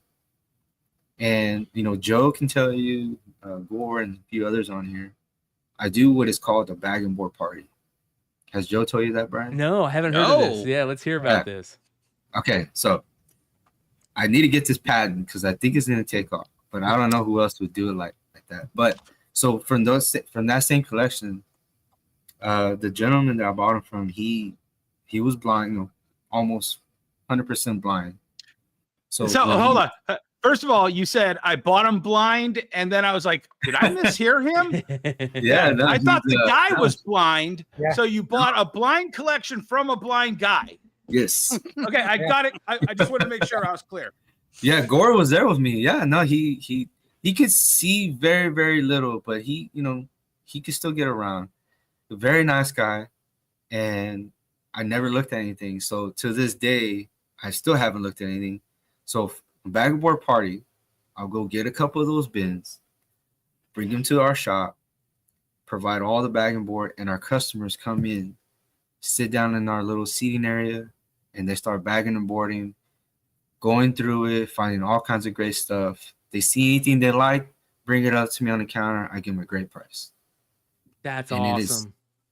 It is taken off. I mean, it is huge. The parking lot is full. It is insane because for someone to go to someone before me, that usually doesn't happen. I usually don't allow that.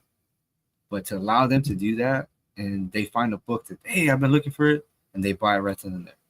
So that is such a good idea, man. That is a great idea. That I tell you what, Steven, you just gave a lot of people, a lot of retailers watching this, a great idea right there. Free corn. Actually, I need a patent. I'm just kidding. Yes. Yes. I have a big play space for magic where I can put. There you go. Yeah, for sure. So, keep in mind, obviously, everyone that does it, I trust them. They're all great customers. So that's another part too, right? Can I trust people? Like, hey, if they find a Hulk 181 in there, are they gonna tell me there's one in there? Of course. And everybody that sits down, they're great customers, so trustworthy. I don't have a problem not being able to leave all this stuff there, and we're all here too, so it's all a blessing. Yeah. That's a very interesting thing to talk about too. Let's talk about that and loss prevention in your store. Have you seen, what has that been like? Dealing with people that might, be a little underhanded and that want to come in and steal something from you. Have you dealt with that a lot in the 4 years that you've been there? God blessing, I have not. We have not. We have not had that problem. Like I said, I've known a lot of the customers. Our regulars I've known for years. They like Joe. I've known Joe for almost 20 years. Everybody that comes in here, I've known over 10 years or more. So we all kind of they kind of help us. Like if they see someone suspicious or anything like that, like, hey, they'll watch. But we don't have that problem. God bless them. So yeah. What is your, after listening to, what is your percentage of new issues versus back issue sales? Oh, back issues is just number one. It's been number one for 4 years. Yeah, and new books are great. New book it's between 2 and 3. Toy sales have been pretty good. Right. And my son, I let him manage our toys, and he specializes in vintage toys, which right now is kicking off down here in South Texas. G.I. Joe, He-Man, Star Wars always is great, and that's. So going back to that story for the comics, the guy also had bins full of vintage toys. But the Yeah. deal wasn't for the toys. The deal was for the comics. He said his son was going to come pick up all that. He had about 30 bins full of vintage, Wow. all vintage. Well, we didn't touch it until about a month later. I get a call. Me and the wife are coming back from San Antonio, and he says, "Hey, where you at?" I said, "Well, I'm coming back to San Antonio." "Well, my son's not going to show up after all. You're more than welcome to come get everything you want. Take all the toys, as much toys as you want. Keep them." Wow. See, that's karma right there. That's comic book karma. You treated him well. Yep. You gave him, a respectable offer, and you treated him well. You created a relationship with this guy, and you're the person that he's calling to say, Yep. hey, he's not picking him up. Yeah, me and Gore. I picked up Gore, loaded up the truck a few times. So that catapulted my son. And I told him, hey, I'm going to give you all these toys, look them up, do all the work, and start put them out. So Wow. he took off. And so toy sales is about number 2. So back issues, toy sales, and the new books. Right. New books are great. Don't get me wrong. Yeah, they bring people in. Yeah. Yeah. That's As we know, how that- profit margin on the new books is it's not as high as we want it to be, but Right. it does bring in new people. It does create the buzz of the new stuff coming out. Creates traffic. Yeah, traffic, of course. Today was crazy busy. Tomorrow's gonna be insane. But the back issues is just doing really well, Yeah. and here in our area, there's not much shops with back issues. For me, I got an excess amounts. So, I mean, I can provide so many different variety of books to everybody. Yeah, that's so important. That is I love hearing stories like this. I love seeing these success stories. I think that your store is got a great little footprint. I think that's such a good part about it. The location is great, which is good. What has it been like, when you talk about new issues and stuff like that? Do you have many box holders? Do you have many people coming in that are We opening have boxes? about 225 or so. Ooh, that is awesome. That's a Yeah, big deal. I want to start off, my wife is in charge of Pull Box, and she came onto the scene not knowing about anything about comics. Maybe a couple of the characters, but when she came on, she took on that role, and now we call her the Pull Box Queen. So yeah, Holy cow. Me and you have to be related in some way, shape, or form. Brian, who did my pull boxes for me? Yeah, your mom. My mom. Oh, wow. There you go. For me. And crazy. We had 550 pull boxes, and she handled them all. And it's amazing if when you bring in someone who is just focused, that's how you get to over 200 and 300 and 400. So yeah, great job bringing someone else in and not trying to figure it out. So I got to ask you, Steven. Did really well. So you give 30% off all new releases? No, sir. It's 20%. Oh, okay. I couldn't see that. But this is just for Pull Box. Pull Box. Okay. And granted, like I said, Pull Box will add on. All right. So it's almost on average, each Pull Box has at least 6 or 7 titles, if not more. Right. And we're like, hey, you know what? That's a lot to read every week. I mean, it's hard to have someone come in every week and spend an average, $40-50 a week. Yeah. I mean, nowadays, man, that's all the stuff that's going on in the world right now. It's 8 to 10 books. But don't you think that is their getaway? Isn't that the $40 the value of getting away from all the things going on in the world? Oh yeah, it's. I think we try to make it worth it. Like, hey, come enjoy the day with us, hang out here, grab some books, and we'll give you a little discount. What system is your wife using to run Pull Box? Of course, we were using Previews World, but now ever since when it happened that first week when we didn't get our shipment from Diamond, I knew right then and there, this is not good.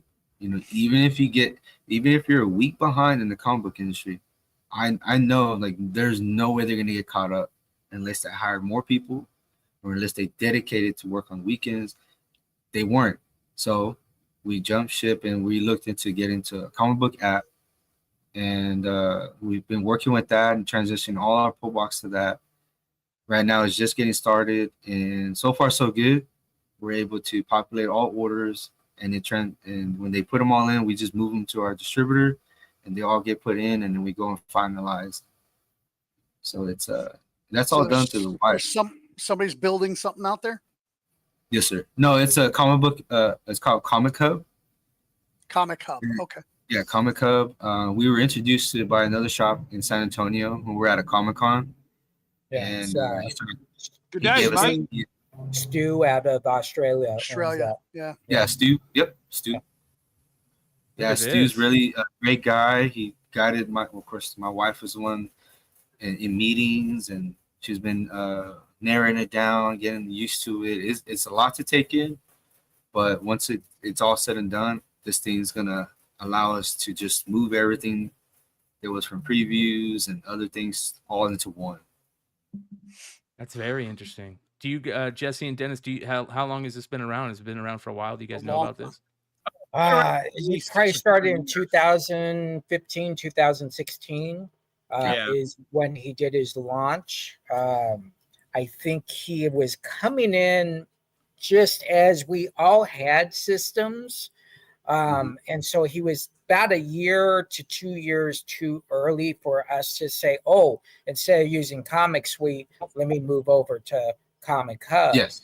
Because we're used to Comic Suite, right? Yeah. And but yeah, great guy. And I think sometimes you have to look past that and say, do you trust that guy? Do you have a good relationship with him? And I think, you know, as we get ready to reopen up this new store, we'll probably look at Stu and say, okay, Stu, can you help us in this new generation of being a little bit more streamlined, a lot more easier nowadays, obviously with Square and pre-invoicing and all this stuff that you can do and have fun. So speaking of the comic queen, there she is right there. Yeah, here's the comic queen. Comic queen. Yeah. So look at that. For Hood in the chat, you only got a 4.0 out of that when you pressed it? Come on, that looks gorgeous. Yeah, speaking of that, how often are you using did have Comic Suite. I forgot to mention we were with Comic Suite / previews. It's all integrated, but of course, yeah. You know what happened with Comic Suite. And it was working so good too. Oh yeah, great membership programs. Oh my gosh. As soon as I swear that first week when we didn't get our books Wednesday, I knew that's it. I'm like, no way, I'm switching. Right.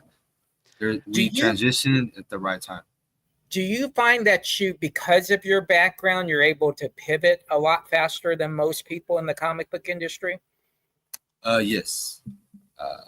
Just to adapt to anything that's going to change, and listening to y'all guys talk about some of the things coming down the road, kind of getting ideas and what to look at. So anywhere you can listen in on something new and just write it down or save it on your phone, just so you're ahead. You know, you don't want to be behind, because your customers they're going to be expecting stuff. You got to just be ready for it. And so we transitioned at the right time. We didn't skip a beat. All the books were coming in, and customers were like, "Are y'all going to get y'all's books? So what's going to happen in my pull box? What's going to happen with this?"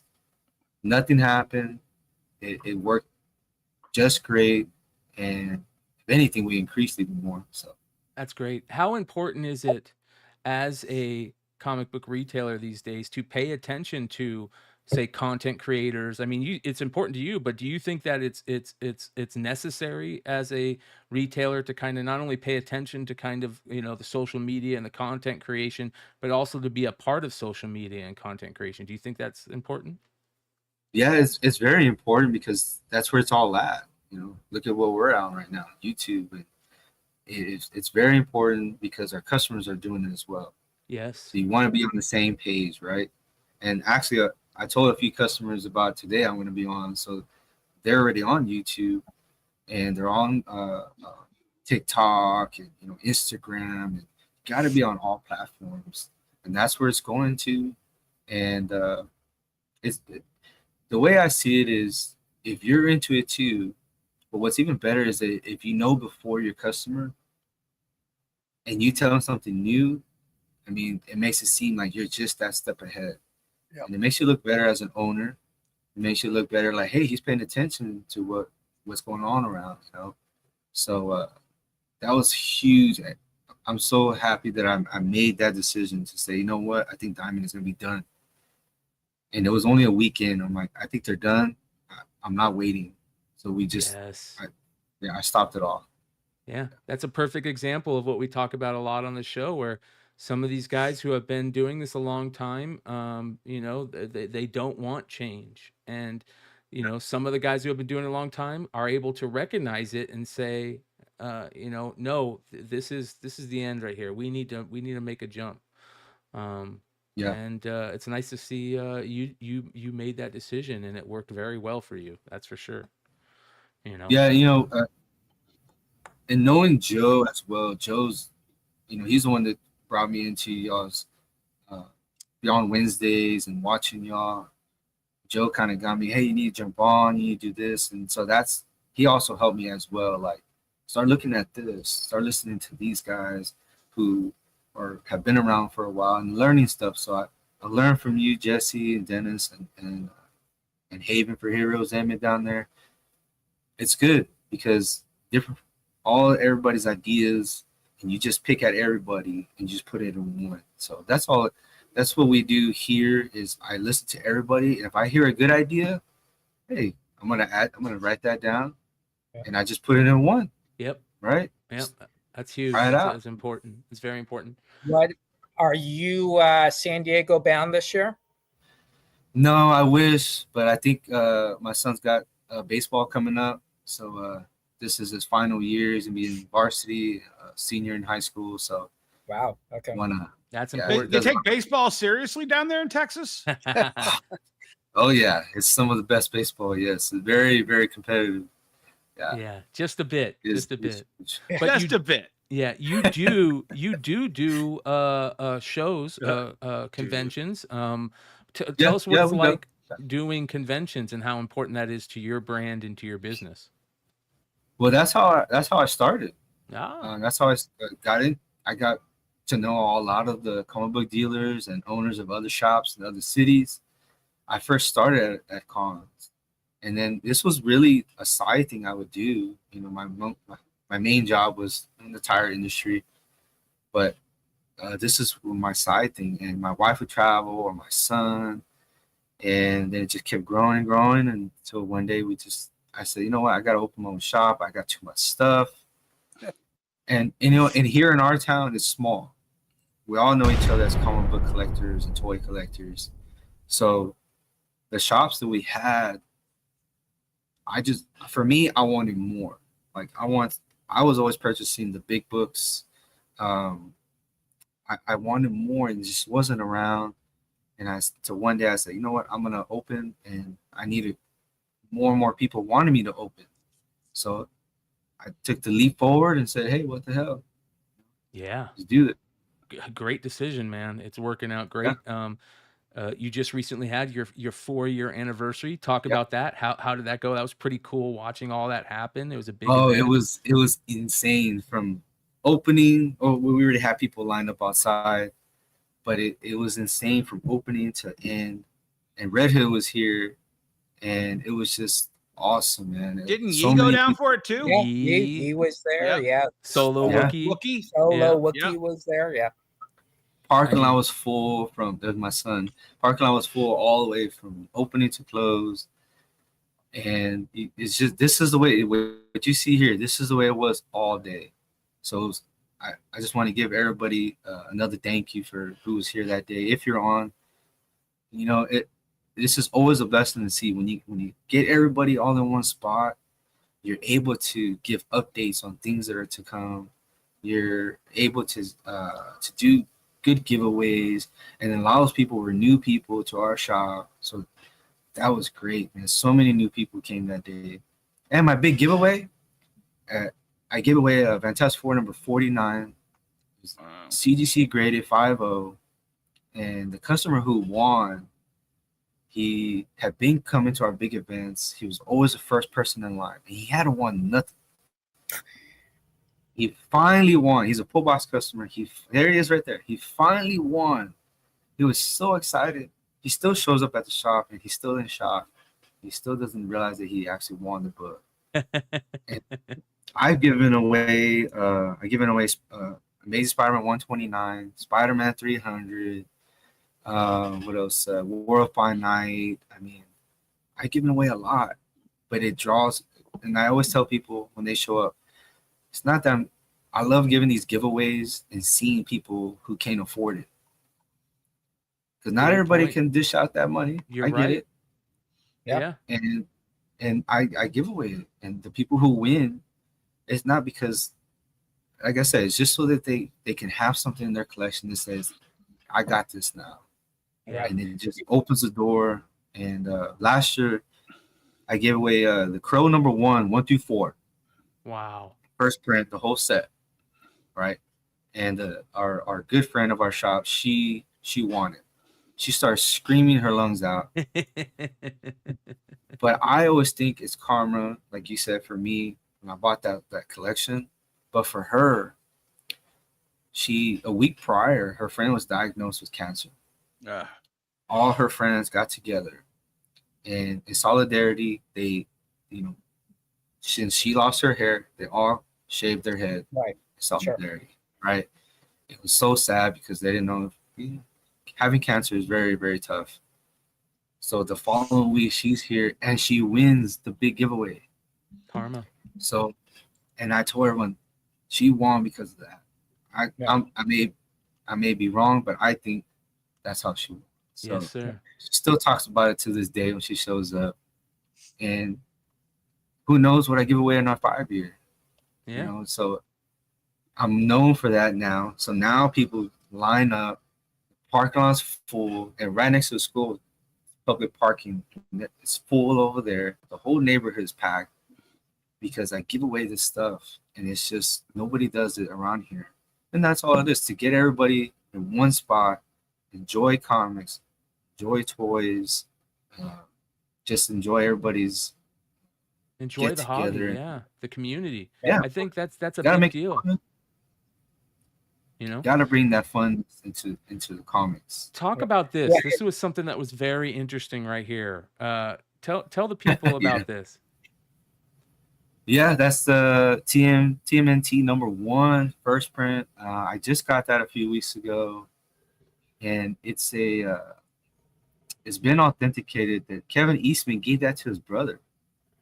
Wow. So it's his brother's collection. He decided to sell a few years ago, and I bought it from the gentleman who bought it in an auction. So Unreal. This is very, very rare because nobody knows if it was one of the first ones given away. So Quentin Eastman, I guess, is his older brother. He funded money to Kevin and Laird to make the number 1.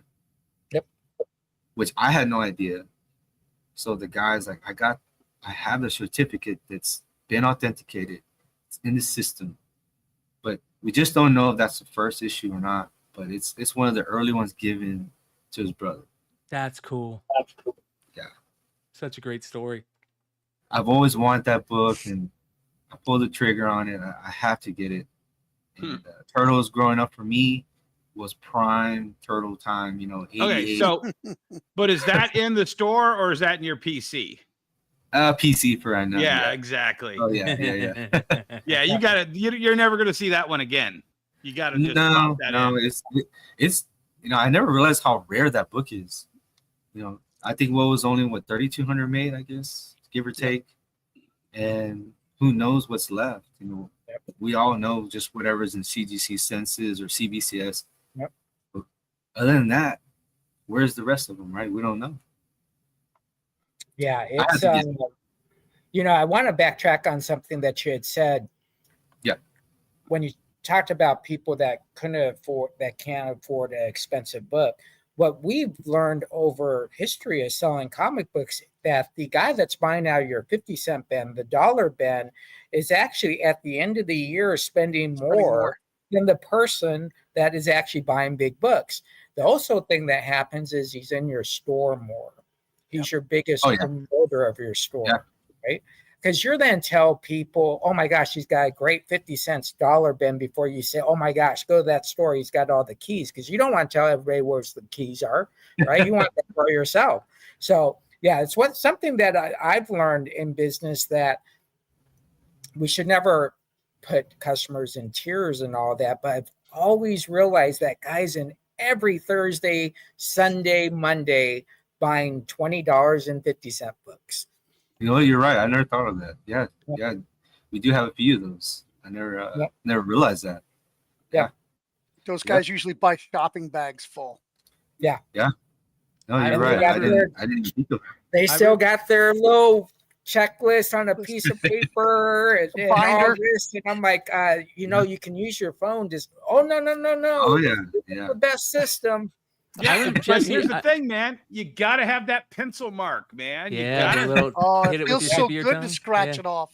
Yeah. Jesse, one of the things that I remember you saying at one point was you were talking about, when you left and your store, and that how important your dollar section was to your store here in Arizona, and the amount of money it made each year for you. Can you talk a little bit about that? I mean, so on my last year, I don't want to go too far back, but my last year we did 175,000 in dollar books. The year before that, we had done 250,000. And the only reason why we had come down was we decided to carry new issues again, and that kind of changed things up on the floor. But it's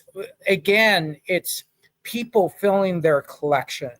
And if you sell 175,000 in dollar books, obviously your margins are 10 times better than selling 175,000 keys at 50%, whatever your margins are. So it's a great thing, because people that buy dollar books feel comfortable. They feel welcome. They feel when they come up to the counter and they got 20 books, they feel fulfilled. They feel that their comic book therapy, there's something about going through a dollar section, or you have your 10 for $1 section.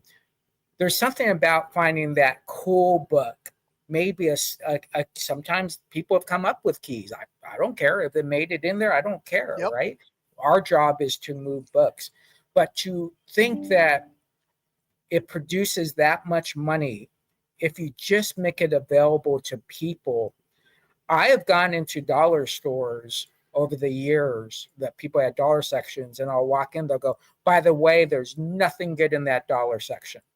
I make sure no one will get a key out of it. I'm like, you know what? I don't even want to shop with you. Yeah. Based on that. And then I'll go buy some crazy ass books out of it and say, I can't believe you missed these books, right? And then walk out. And it's like something stupid. Zen Galactic Warrior #3 foil, right? I can't believe you missed this. And you see him on his computer looking it up. But yeah, the importance of providing a service so that anybody that has $20 in their pocket can walk out with 20 books, or they can walk out with 4 books. And giving that person the option, I think, is huge. There are stores across the nation, as I travel across this nation, that don't believe in dollar books or $2 sections or 50-cent sections, whatever it is. That's fine, but you're eliminating a good portion of just good collectors when you eliminate that section. Yep. Yeah. It's my bread and butter. Yep. Oh. Yep. Yeah, that's great, man. It's great to have all that. James Kreider, real quick. Go ahead. James Kreider says, dollar bins scratch that same itch as lottery tickets. You just keep going looking for a big score. And I kind of agree with that, but I'll say this. There is nothing better, as Jesse said, than finding books that you love out of a dollar bin. There's nothing better. And if you're a store and you don't have a dollar bin, add a dollar bin, just see what it'll do. Yep. I will tell you this. I know people give me the hardest time but I find an NFL Super Pro #1 in a bin, dude, I go like crazy.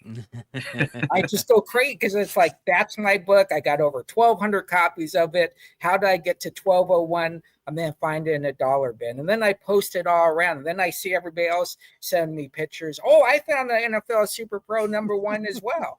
That's what the community is supposed to be about, is collectors coming together and being excited about sometimes Drek or sometimes a book that you would never buy in your collection. That's what makes us awesome. Yeah. Something about community. Let's talk about that also real quick, because that's very important in our opinions. It's one of the most important things. It creates those lifetime buyers, those lifetime friends. And you are doing something, Steven, that our friend Dennis likes to do quite often, and that is buying out theaters for your fans to go watch big movies. You got a big theater buyout for Fantastic Four coming up, right? Yes, we do. And we have customers as they come in. They can come in every day, sign up, and I'll go live on the 28th. And if I call out your name, you win. You get to bring someone with you for free. You just buy your concession or whatever you like to buy at the movie and hang out with us, the whole theater, comic book fans and alike. It's so much fun. I've already done it about 10 times, and it works out just great. Everybody gathers here, and we all take off like a big old motorcade over there to the movies. It's fun. Hell and yeah. I'm excited about. I mean, I was going to do Superman. Then I'm like, I don't know. Task Force looks good too. So I chose Fantastic Four. So it was a flip of a coin. Yeah. Don't get me wrong. I think Superman could be good as well, but I think we have a little more Marvel fans. So I went with that. Not that I discount Superman, but I hope James Gunn does well. That's a great idea, and I'm going to steal it. Yeah. But I like that he said he thinks he has more Marvel fans versus DC fans. Well, we were driving. I had my preview for Wolverine Deadpool, and I couldn't make it because I had to go to San Diego. And I was driving with Brian Yee, and my kid had to host the event. Oh, yeah. And the same thing's with Fantastic Four this year. It's the same weekend as San Diego again, and I'm just like, yeah. Yep. Well, not only that, you do something else really cool. I've heard Joe talks about these stories about you'll set up these big screens outside of the store and have a projector play movies, and you guys will all hang out outside the store and watch a movie. We did movie night, Transformers 1. It was all free, and we had snacks, everything right outside the parking lot. Huge screen. It's almost about maybe 20 yards. It's huge, and we have our own parking lot. We had 8 people from the neighborhood came. It was all free, and it was so badass. And people want us to do it again, which we may. We just gotta get with the gentleman that created. He basically drives around. It's marketing that you can pay for, and he has the screens around, and the truck opens to a giant screen, then levels up about another 6 feet. It's so badass, and you could see like a mile down the road, and cars were honking. It was awesome. Nobody ain't seen that around here. I know that. That is a great thing, man. And more great ideas to bring people, bring eyes on your store, bring eyes to what you're doing. That's a great idea. So, and we've done like bikes for kids. I've donated to Boy Scouts, Girl Scouts, anything that helps us. We're not out just about comics and toys and things. So we try to be outside the realm. It's like, look, it's not all about just coming to buy someone, come and hang out, or spread the word to people who actually are into that stuff. And that's how we're just coming up with different ideas. Let me ask you this, because what you're doing, can you tell? And when I say burden, I'm trying to think of the word. Burden isn't the word, but you're putting together all these events, and you want them to be the best. How much work are you putting in to make it the best? But tell me how you feel after the event is done. Well, we haven't had a failed event yet, right? And I always feel great. We like, hey, how did everything go? It's always great, you know. And like I said, the atmosphere is where I focus on. Like, how can we make it great for for everybody? Right. And we always ask people, hey, did you like it, or what did you want to see something new, or what did we not do right? And there's never anything that says, hey, y'all didn't do this right. So I always try to overanalyze some stuff, but at the end, it's always been positive. Right. And that's what I always look at. Okay, I look at the customer view, how we need to view it, but so far so good. You know, we haven't had any negatives. It's always been positive. So, and like I said, I give a huge thanks to my wife. Man, after 4 years, I'm like, and she ran the show because I was out on the road and during my job, and she kicked butt, man. I now customers come in, they don't only look for me anymore. Yeah. Well, crazy. Yeah.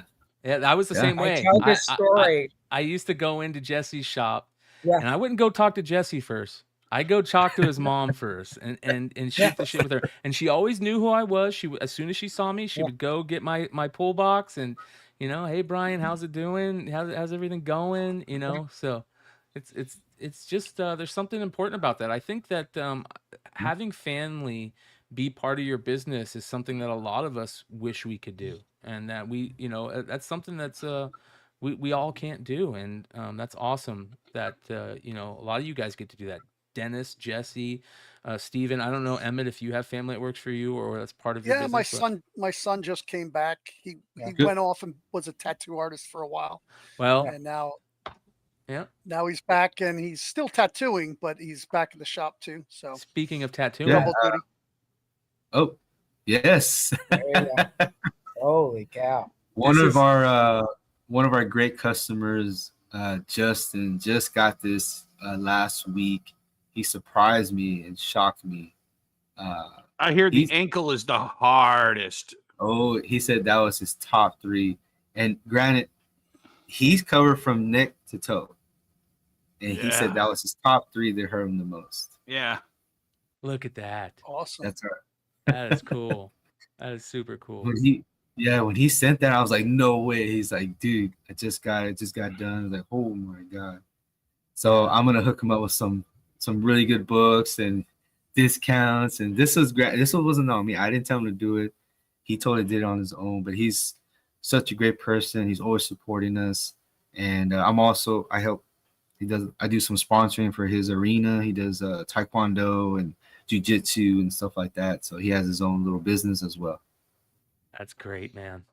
Listen, you're building something amazing over there, and you've already been on the show once. We're gonna bug you to come back even more, and if you ever have anything that you're trying to promote, we'd love to hear about it. And I seriously, bro, I can't wait to hear what the 5th anniversary event is gonna be like. I have a question. I might be mixing up stories, so I apologize. But is your grandfather the guy who created that Mexican superhero? No, sir, that was not me. Okay. That was Red Hood's. That's Joe.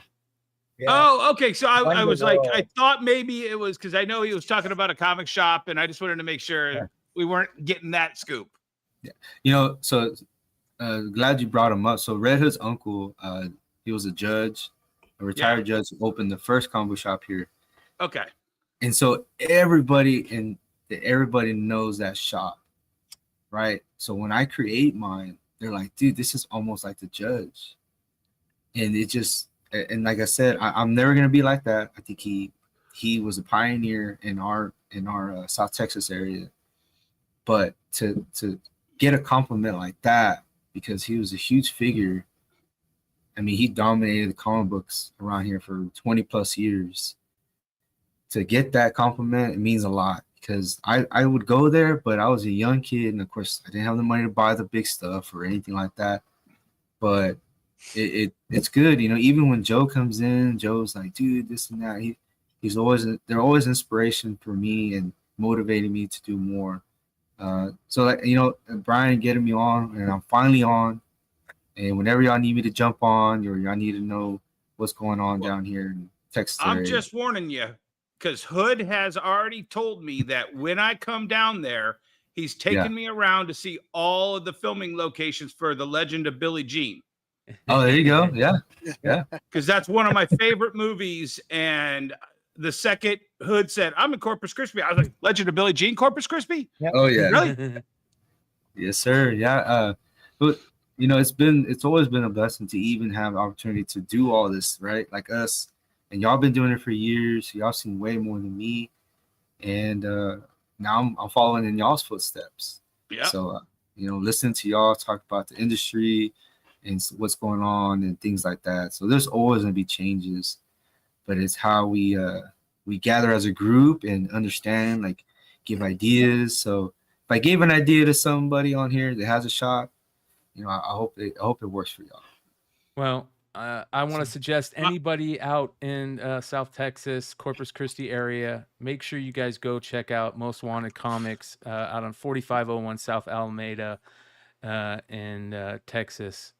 It is an amazing shop, and I can't wait to check it out one of these days when I'm out there as well, Steven. I got family out there, so I'm gonna see at some point. Really? We're at here in Corpus, Emmett? Yeah, right in Corpus. Yeah. My niece lives there, has 3 kids. They're all grown up. So hey, that's awesome. Just give me a shout, or you know, message me whenever you're coming down. We'll have dinner and hang out, you know, we'll get with Red Hood and sounds good. Hang out. Yeah. It's be a lot of fun. That's what we love, man. That's what it's all about. And like I said, man, you got a seat here anytime, and we're gonna bug the hell out of you. Come on again. Thank you for joining us, man, and keep doing what you're doing. Impressive. You're one of the bright spots, man. Hell yeah. Well, thank y'all so much for having me on. Thank you, Brian. And y'all have a good evening, guys. All right, we'll talk to you later, Steven. Okay? Good shit. Okay. Later, brother. There we go, you guys. That was pretty sweet. He was one of the guys that I've been really wanting to get on the channel, just the channel itself, yet alone this show. And it makes it even better to have somebody on this show that we can talk about that's, you know, new and fresh and doing amazing things. I think he's got a nice little shop, and I can't wait to hear more about, you know, in the future about Most Wanted Comics in Texas. And maybe even he's got another shop. Hopefully in the future we can see another Most Wanted Comics shop, you know, and maybe even more. And can kind of be like you guys, you know, out there and have multiple shops and, you know, continue to, you know, make this hobby great, which is awesome. And shout out to Red Hood, who's in the chat, who said, told you. Yeah, I think what happens is, you know, I was always concerned about doing this show before we say, okay, let's do this show, because as shop owners, we do so much work. And I'm trying to say, how do I sacrifice 3 hours and another 2 hours of prep time, 5 hours a week to do this? That means I'm not doing something else. Right. And at the end, you learn that you get to educate people, but then you also get educated from people. You get inspired from people. You know, Steven, I'm like, okay, 4 years, but he's humble, but he's hungry. He's giving back to his community.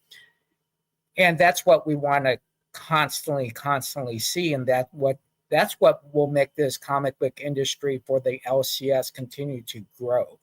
Amen. I think what happens is we have a lot of people that come into the business that are so successful at live streaming, and they try to equate that to being at a comic book store 5 days a week or 7 days a week, and it doesn't match. Shout out to Funhouse Comics. I appreciate you, brother. He just dropped a $9.99 super chat to help fund the SDCC trip. Amazing community member right there, moderator, one of the good guys. Shout out to him, Brad Selden, a couple other guys. I started doing this thing where some of the best community members on the channel each week. I'm going to be putting up in our community posts and thanking them for, just supporting the channel and since day one and even before. Big shout out to Funhouse Comics for that, man. That means a lot. Thank you so much. And that's the thing. We're all getting ready for San Diego. I think Emmett's the only one that's not going to be going this year because I think I might show up. oh, there we go. Yeah, I think you should go, dude. Listen, if you want to go inside, use my badge. I have. Whoa! Don't say that, Jesse. That's a violation of the badge. I know. Yeah. I know. I'm not talking about San Diego. I was talking about the zoo. He's talking about Minecraft. Yeah, San Diego Zoo. Yeah. But I have one simple goal. One simple goal. Hold on one second. And we are getting ready for San Diego, you guys. I do this. I started this 2 years ago. About a couple of weeks before San Diego, I start selling books on live sales, whether it's on eBay Live, whatnot. The store, beyondwednesdays.store. So if there's anything that you guys are looking for on the beyondwednesdays.store, hit me up. Let's make a deal, and you guys will help me fund the San Diego trip for this year. And I appreciate everybody. Speaking of that, here you go, Jesse. Let's see what this is. Playing comics since 1983, folks. So the main reason I got just put my Jack Kirby picture up there. I got that, and then my very first sale. I actually have a picture of my very first sale, January 25th, 1982, at the Friendly Neighborhood Comic Book Store. But I have gone every single year except for the COVID year, and my goal is to walk in, take a deep breath, and then walk out and go have fun. Right outside, because there's more fun outside than going on inside. I will tell you this though. I remember walking into the El Cortez as a 12-year-old and saying, "Oh my gosh, this is awesome." And I don't remember anything else from that con. But every time I walk in, I'm the 12-year-old kid walking into San Diego. I have that same exact feeling of, oh my gosh, this is so awesome. I'm here. So go, folks. I know it's a budget thing sometimes, but even if you go hang out at Gaslamp or wherever it is, you will get the San Diego Comic-Con feel. Yeah. Oh yeah. All right, let's you guys get any pickups this week? I know Dennis did, so we're going to talk about Dennis's, but Jesse and Emmett, you guys get anything? I always get a bunch of stuff. I'm always buying stuff, but I got this one bin of stuff, and the guy didn't want to wait for me to go through it, and it just had a bunch of junk 80s and 90s baseball cards, and we can't, I made him an offer, he took it, and at the bottom of the bin, this is, people should check their stuff before they get it. Oh, I don't have it on me. I must have left it at the shop. It was a 14 karat gold men's bracelet. Wow. Heavy chain bracelet. So it weighs not quite an ounce, like 3/4 of an ounce. So that paid what is that, about $3,000? Yeah. Wow. Okay, so before I tell about my really good score today, along with just buy it, if you think there's money in it, just buy it. First, let me tell you the pitfall of that. I have a storage area at the mall that they asked me to clear out on the hottest week of the year. And it is brutal moving that out and into another storage place. We're still not done, and it's 5, 6, 7 days in to doing this. But you have to buy everything. And I got one of my guys who brings me stuff was like, dude, I was just dumpster diving, and Spencer's had a giant box of dildos. And I'm like, okay, how much do you want for it? And they're all brand new in the box. Apparently, they just discontinued. Dude, it's $2,000 worth of dildos. And then the girl who posts on eBay comes up behind me and she's like, I can sell those. I bought, I shit you not, a 3-foot by 2-foot by 2-foot box of dildos. Okay. First of all, and then I took it, I put it over at the warehouse. And then my new CEO or COO, CFO comes in and I'm like, okay. I go over there and I'm like, okay, let me explain. Let me explain why there's a giant box of dildos in the warehouse. and then I was even more shocked. And she was like, no, that was a really smart purchase. Yeah, I would have bought this. yeah. People are asking how much you paid, and Sean Kirkham said he dropped a deuce Well, on it. Here's the funny part. Awesome Sauce Radio, Adam. Adams, says this as you're telling the story. An idea is starting to come into my imagination. Thanks for the inspiration, Dennis. And then you start talking about the dildo story. Yeah. No, so it was about $2,000 worth of dildos, and I bought them for $200. Amen. Yeah. Great job. Great job. I have to sell 10 dildos to get my money back. Yep. All right, so let's talk about the big score. Okay, I guess we'll talk about the big score. So I get a call from my buddy who owns a store, and he's like, hey, one of my customers is moving, and he wants to sell his collection. And I'm like, awesome. He goes, call this number. And he just wasn't interested. So I called the number, and the guy's like, yeah, I'm moving. I just want to make sure these go to a good home. I'll come out. One of my buddies, who I would call him a Facebook flipper. His dad owned a huge comic book store. He loves to keep it, but he's got a day job. He doesn't do this full time. And he feeds me stuff. And then sometimes he'll take my bulk and sell it for me on Facebook. And he was there when I got the call, and he was like, I'll go along with you. And meanwhile, I completely forgot that I was supposed to go look at this on Sunday. And he calls me to remind me. He goes, we're still going to Ann Arbor on Sunday, right? I'm like, what are we going to Ann Arbor on Sunday for? He goes, the collection that you're supposed to go look at, that you said I could tag along. Oh, yeah. Okay, cool. Yeah, let's go. So we go out there and we walk in, and guys, Sunday, it was 99% humidity, 90 degrees. We're soaked. AC's blasting in my van. And we get there, and I'm like, he's like, oh, come on in. And he's got 2 short boxes, and he's got 2 boxes of toys. And I'm like, but at least it's air conditioned. And we start flipping. He goes, oh, no, most of it's out in the garage. I was like, oh, okay, because the garage, I'm sure, is 99% humidity and 90 degrees. And so we go out there and we look through the 2 shorts. And he's got a Hulk collection that we do not see the 340 in. He's got a Spider-Man collection, everything after like 350, like Bagley and up. Nothing big. I pulled out a couple $10 books, maybe a $20 book.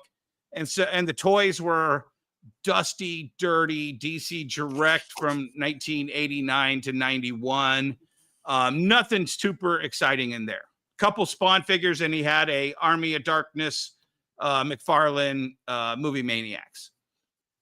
So we go out to the thing, and meanwhile, my buddy does things differently than I do. And like I said on the show, I think it was last week or the week before, I like to go through the whole collection. And even in the most ugly situation, I want to go through the whole collection. This is this guy's life collection. He's about to pick up and move everything, and he's leaving the collection behind. So I'm going through and I'm like, oh, shit. That's a good book. Oh, very nice. Okay, these are good. My buddy's going through the collection on the other end, and he's pulling out. He goes, got this book. I'm like, oh, sweet. Put it off to the side. And while we're talking to the guy, he talks about his wife is, oh, that's my wife's stuff. She had a bunch of books. And he goes, oh, that was all my wife's stuff. Whatever. I can't remember what he said, but he didn't make a statement like she's not around anymore. Yeah. And as we're going through more, he's like, oh, you know what? Yeah, when my wife passed away, I just put all that with this stuff. So now it's like, oh my God. So, and he everything is in banana boxes, Jesse. You'll know the banana box storage. Yep. We get that he's retiring from Kroger's on this week. And then he's already sold the house, and then he's moving somewhere out west. And I was like, oh, Jesus, the more it's like it's piling on, you know. It's a bummer. His wife passed away right before they retired. Yeah. You know, all of this. And then he's like, oh, here's a box, because it was under some of his wife's stuff. And it says Image on the top. And I'm like, well, if you got a Walking Dead #1 in there, we're going to have a great day. He goes, oh, you know what? I do have a Walking Dead #1 in my house. And it's a newsstand as well. And so he runs into the house and he brings it was in a bag with, what was that Marvel graphic novel, Spider-Man Spooky? Do you know what I'm talking about? Marvel Spider-Man Spooky. No. It's Spooky or it's the creature, and it's like a big oversized graphic novel. I'm probably saying it wrong, but he's got Walking Dead #1 unbagged and boarded in with a Marvel graphic novel. So yada, yada, yada. We go through the rest of the collection. Then it was like Newsstand 98, Newsstand Wolverine. Keep going. You know, I love pulling out Pokemon first print, Gambit. And he knew he had all these because he read every book in the collection. He had some decent X-Men. He didn't have a 101. He didn't have a 94. He had a beat up 95 because he was just kind of plugging and going. And so we pull out all these books, and I start going through them. And it's funny that, you know, he had that. He goes, I saw a Turtles 6 and a Turtles 8 and a Turtles 9 in one of the boxes. He's like, I remember having a Turtle 1, 2, and 3 somewhere. I don't know where it is, but if I find it, I'll give you a call. I was like, oh, definitely, dude. So I make him the offer, and his jaw almost drops. Are you talking about for everything or just for everything? No, okay. For everything. Okay. You know, I said, okay, I'll pay this for the bulk. I'll pay this for the key books. He also had some anime, VHS anime, that I'm buying for the news store. A few other, like he had DVDs, etc. But he was absolutely ecstatic. Actually, he also had a pair of hedge trimmers out in the garage that my son broke last year, and I needed to buy a new pair. And I said, he goes, you can have those for $20. And I was like, done. Any dildos? No dildos. But so we got done, and we loaded up the truck, and I wanted to ask my buddy how he would. He goes, dude, I would have not handled that the same way. But if I had handled it the way I handled all my purchases, I would have never got the Walking Dead #1. And I would have never paid anywhere near what you paid for everything. Because when I walk in to buy a collection, he's like you, Jesse. He's like, what's the price? Yep. Oh, you don't have a price? Okay. Then I shoot this lowball offer and I'm out. He's like, I'm out in 5 to 10 minutes tops. And you spent 30 minutes going through this whole collection. I'm like, yeah, but This is his life's collection. Yeah. You know, this is the last thing he's getting rid of before leaving Michigan and going to someplace else. I owe it to him to go through the whole collection. And then on top of that, I better make an offer if you have books like this that's going to make your jaw drop, period. And that if he does find the Teenage Mutant Ninja Turtles one, he'll call you back. Exactly. But that all came after I made the offer. And then, like clockwork, just like with Steven, we get back to my town, which is like 45 minutes away. Bing, bing, bing, bing, bing, bing. Hey, I went into the closet and I found this. Do you want it? And it's like the oversized Speed Racer Mach 5 that they made when the cartoon came out. Yeah. Again, just awesome stuff. And I'm like, so we're going to meet him again this week before I come down to Jesse's to pick up one more load. There you go. Not and too fingers shabby. crossed he has a Teenage Mutant Ninja Turtle first print. Yep. That's All awesome. right, so I didn't get that much this week. I did pick up this, which I had no idea had any value. Yeah, Jim Lee, That's Ghost. Modern Warfare Yep. set. So I did get this complete set of that. And then I was very excited to get Short Round, Oh, Action that's figures. cool. Indiana Jones. So That's very, very awesome. cool. That's going in my PC collection. I did not know they had a Short Round action figure. So that was my pickups this week. This first weekend, I haven't gone out to a garage sale, estate sale. So I was kind of feeling weird all week, but we'll get through this weekend and then be right on track and be buying again.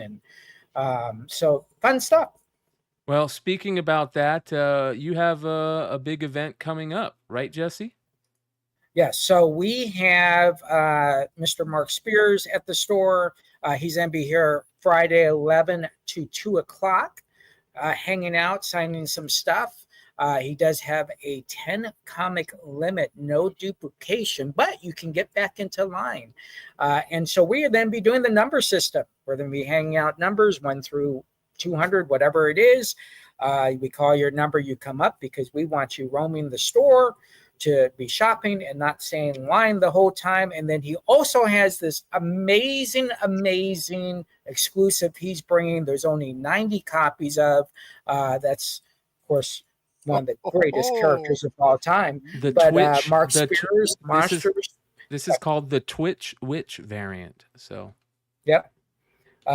Very, very awesome book. $100, $30 extra to sign it. James from Hive Comics will be the facilitator for this event. It is a CGC event as well. The first 20 people, he is giving away some cool books. We're just excited to have him. I think Mark is a great steward in the industry. I think he's, when we talked to Ben Dunn and what they're looking to do, Mark has already done. And I think that's awesome. The other thing that's cool that I didn't expect, that almost every store owner is going to be out at this event, which is, I think, great for the community to say, hey, Jesse, I'm going to come out, support you for not just for your grand opening, but we want to take part as a community. So I think that was kind of really cool about it. We'll have some great sales. Obviously, you get see all my shelves that don't make sense, that don't even look like the pictures. This is our Lady Death exclusive. There are 100 copies of this. This is by Mike DeBalfo. We have our Do You Poo. This, I believe, is our 30th Do You Poo exclusive cover. Obviously a great scene in Star Wars. And then we have some secret stuff going on as well that we're then be doing. It's re-engineering, right? You have a store for 15 years, you get away from it for 9 months, and you say, these are the things I should have done. And we've done all that stuff in the store, not just like carrying records and music like Dennis has been doing, or Beanie Babies 3 for XYZ. Obviously, we have thousands of socks for this one, and so we're very excited about that. But I think it's the cool part of doing this business is fresh ideas, trying out new stuff. I'm going to be meeting a whole new group of customers, and I think that's the fun part. I will say, if anybody does need some Was Now stickers, I do have these great Was Now stickers. What time so do if you have open, cards- Jesse? The what? What time do you open? Oh, we open at 10 o'clock. We're going to be open 10 to probably until we close, right? Whenever that time is. But if you have a car or anything that you want to sell, we got these as well. But we're very excited. Dennis is going to be here. I have so many friends coming in who are coming in to hang out at the store. They're coming to see Mark Spears. I know what coming to do. I ain't bringing a single freaking book to have signed. I'm not going to wait in that line, and I'm not going to skip line. Okay, so before we go, I want to talk about one of my favorite things about Jesse James Comics and his shop. One of the coolest things that I've ever seen a shop do that Jesse did, you could walk into Jesse's store anytime, any day, and he was playing Star Wars on this little VHS / it used to be a VHS. This is the DVD. It used to be a VHS. And every time that it would restart, he would write it down on a little whiteboard next to the thing. Yep. How many plays did that original VHS have, Jesse? So the original VHS. Now, we haven't played this yet. This was a tester to make sure it works on this TV. When Mark comes in, we're actually going to have him press the play button. We are at 28,637 times playing Star Wars in the store. So when Mark starts, we're actually going to do the Guinness Book of World Records right this time, which this would have been a Guinness Book of World Records, but they didn't tell me the right way to write down, so I did not qualify. So we're going to play this another 30,000 times, break some records, but it is just fun. Working in a comic book store and hearing Star Wars in the background, or Indiana Jones, or whatever it is, it's so therapeutical. You also learn stuff in the movie that you didn't hear. Yes. Right? Because you're so intense on the movie, but when you're away, you're like, wait a minute, what did he just say? I was just going to take 8 or 9 years, Jesse. It will take 10 years to 30,000. I was just watching Indiana Jones from afar, and I turned around and I didn't notice that when the kid gave Indy the apple, the principal stole the apple and put it in his pocket. Yeah. That's crazy. Things you learn. All right, you guys. Shout out to everybody that hung out with us tonight. Big shout out and respect to Ben Dunn and Antarctic Press. One of the iconic leaders in this industry, and it's great to have him on the show. It means a lot to us. Big shout out to Steven Fuentes over at Most Wanted Comics. That was absolutely awesome, and I can't wait to have both of those guys on again. Big shout out to these guys right here on the show with me each and every week. I can't thank them enough.